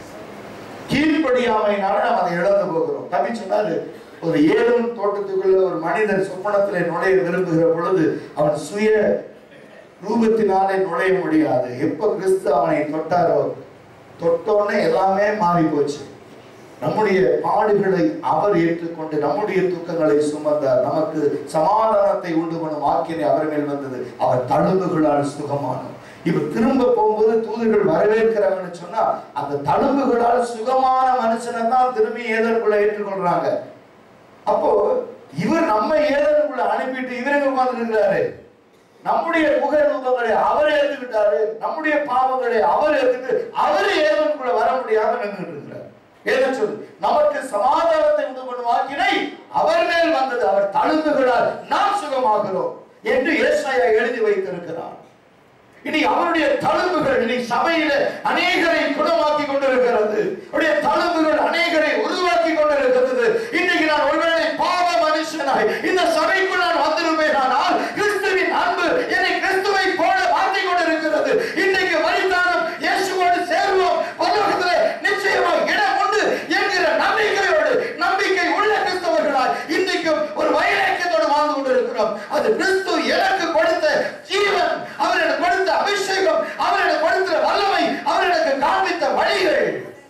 Praise the Lord. Hallelujah. நான் இழந்து விடவில்லை, நான் கிறிஸ்துவை சுதந்தரித்துக் கொண்டிருக்கிறேன். எவ்வளவு சொல்ல முடியும்? நான் செய்கிற இந்த ஆராதனையினாலே கிறிஸ்துவை சுதந்தரிக்கிறேன். எந்த இடத்திற்கும் நான் இலகுவாய் போய் விடுவேன். எந்த கடினமான வேலையும் நான் எளிதா செஞ்சிருவேன். ஏன்னா நான் அல்ல, எனக்குள் இருக்கிற கிறிஸ்து. நான் அல்ல, என்னை நடத்துகிற கிறிஸ்து. நான் அல்ல, எனக்காய் பேசுகிற ஒரு கிறிஸ்து. அவர் மேல் வைத்த நம்பிக்கையில நான் கிறிஸ்துவுக்காக இன்னும் அநேக தூரங்கள் ஓடவும் நான் ஆயத்தமாயிருக்கிறேன். Price the Lord. பல நேரங்களில் அப்படிப்பட்ட ஒரு சந்தர்ப்பத்தை நாம் திரும்ப திரும்ப நாம் கேட்க வேண்டும். பல முறை சபையிலே ஒரு கேள்வி எழுப்புவார்கள், கிறிஸ்து எப்போ நம்மை ஆசீர்வதிப்பார்? நம் தேவைகளை எப்பொழுது சந்திப்பார்? மனவாஞ்சைகளை எப்போ நிறைவேற்றுவார்? என் வழிகள் எல்லாம் எப்போ மாற்றி அமைப்பார் என்று அநேக நம்பிக்கையோடு சபைக்குள் வருவார்கள்.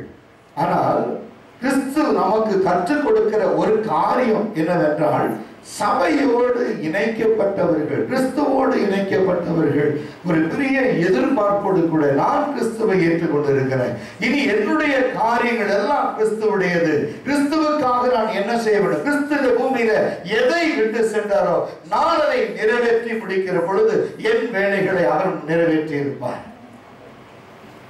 ஒரு முறை ஒரு தேவ பக்தி உள்ள ஒரு தேவனுடைய மனிதர் மிகுந்த பக்தியோடு கூட தன்னுடைய காரை ஓட்டி சென்று கொண்டிருக்கிறார். ஒரு மலை பகுதியில் ஒவ்வொரு படிப்படியாக அவர் கடந்து போய் ஒரு உயரமான இடத்தில் வந்துட்டார். சாயங்காலம் ஆயிடுச்சு. சாயங்காலம் ஆன பிறகு அவரால் தொடர்ந்து கார் ஓட்ட முடியல. சுற்றியும் தன்னுடைய ஹெட்லைட் ஆன் பண்ணி பார்க்கிறாரு, ஒரே சுத்தியும் ஒரே மாதிரி இருக்கு. என்ன செய்தாரா, அந்த இடத்துல தேவ பக்தியோடு அவர் ஜெபிக்கிறார். ஆண்டவரே, நான் ஏதோ துதித்து பாடிட்டே இவ்வளோ தூரம் வந்துட்டேன், ஆனா இப்ப பார்த்தீங்கன்னா எந்த பக்கம் திரும்பினாலும் இருட்டா இருக்கு. இது ஒரு மலை மேல ஏறிட்டு இருந்தேன், ஒருவேளை இது ஆபத்தான, திரும்புகிற பொழுது ஒரு ஆபத்தை சந்திக்க வேண்டுமோ, அது என்ன செய்ய வேண்டும் என்று தேவனிடத்தில் ஒரு காரை நிறுத்திட்டு ஒரு ஆலோசனை கேட்கிறார்.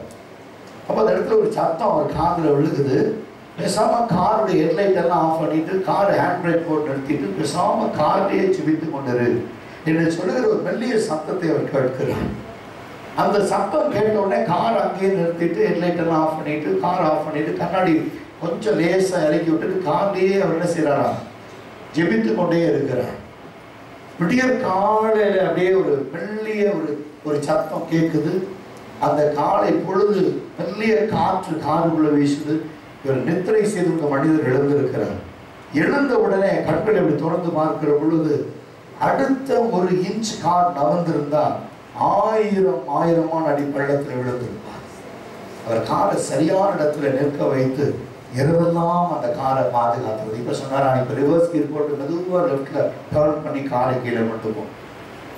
ஊழியக்காரர் இறங்கி வந்து சொன்னாரா, வாழ்க்கையில கிறிஸ்துவின் அன்பை குறித்து நான் கேள்விப்பட்டிருக்கிறேன், ஆனா என்னுடைய வாழ்க்கையில் கிறிஸ்துவின் அன்பை நான் கண்டேன்.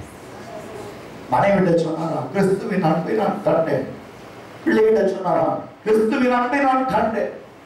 எத்தனையோ ஊழியங்களை நான் செய்திருக்கிறேன், எத்தனையோ இடங்களுக்கு நான் சென்றிருக்கிறேன், கிறிஸ்துவ அன்பை குறித்து நான் பேசியிருக்கிறேன். ஆனா கிறிஸ்துவின் அன்பு என்று சொன்னால் சிலுவையில் எனக்காக மரித்தது மாத்திரம்தான், ஜீவனை கொடுத்ததுதான், அவருடைய சரீரம் அடிக்கப்பட்டது என்று சொல்லினார். இருதயத்தில் எத்தனையோ முறை நான் எண்ணிக்கொண்டிருந்தேன். ஆனால் என் ஜீவனை காப்பாற்றும்படிக்கு அவருடைய மெல்லிய சத்தத்தை நான் கேட்ட பொழுது இயேசு எனக்கு மேல் எவ்வளவு அன்புள்ளவராய் இருக்கிறார், நம்மை தேடுகிறவர்களுக்கு அவர் பலன் அளிக்கிறார் என்று சொல்லி நான் கேள்விப்பட்டிருக்கிறேன். இன்றைக்கு நான் கண்டேன் என்று சொல்லி அந்த இடத்தை வாழ்ந்த அவர் எந்த இடத்திற்கு ஊழியம் சென்றாலும் அவர் சொல்லுகிற கண்ணீரோடு சொல்லுகிற முதல் காரியம், இன்றைக்கு நான் ஜீவனோடு இருப்பதோடைய சுத்த கிருபை. இது வசனத்தினால் அல்ல, வாழ்க்கையில உணர்ந்தபடி இன்றைக்கு நான் ஜீவனோடு இருப்பதோடைய சுத்த கிருபை.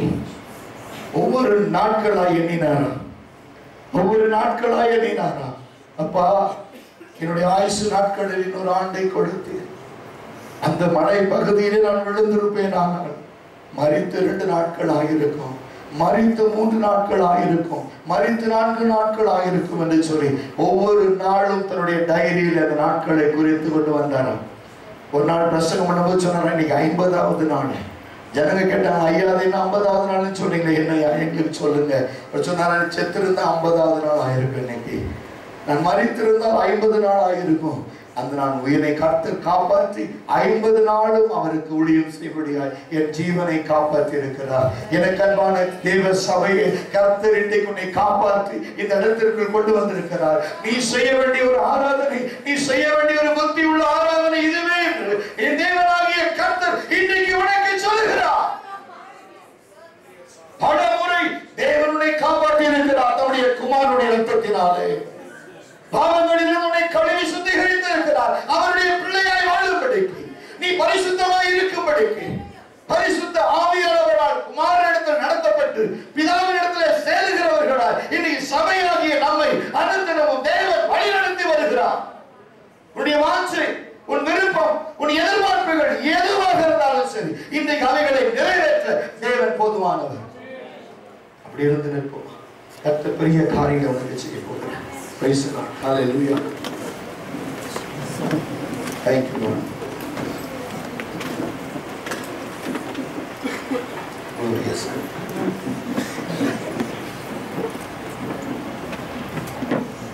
துளையான சேற்றில் வாழ்ந்த என்னை தூக்கி எடுத்தீரே.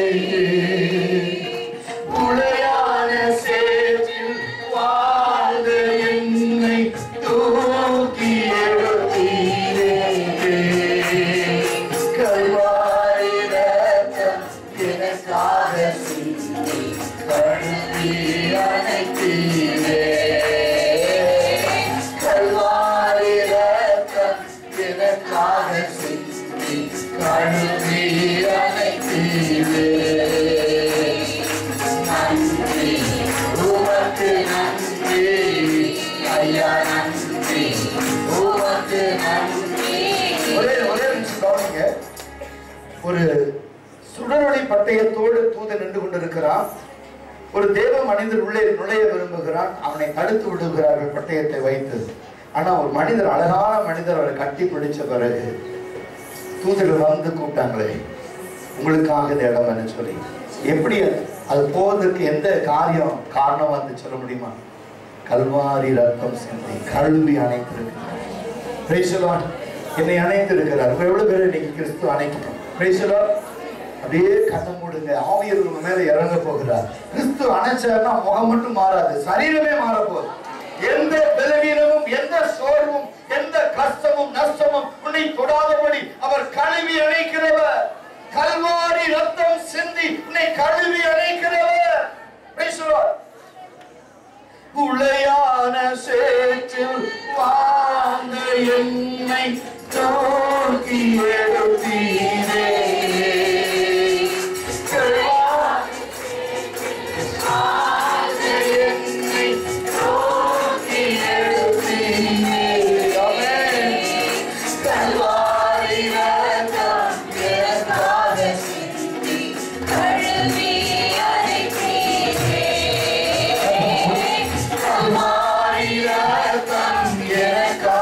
சிந்தி கழுவி அணைத்தீரே.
கிறிஸ்துவின் கல்வாரி ரத்தத்தினாலே கழுவப்பட்டிருக்கிறோம்.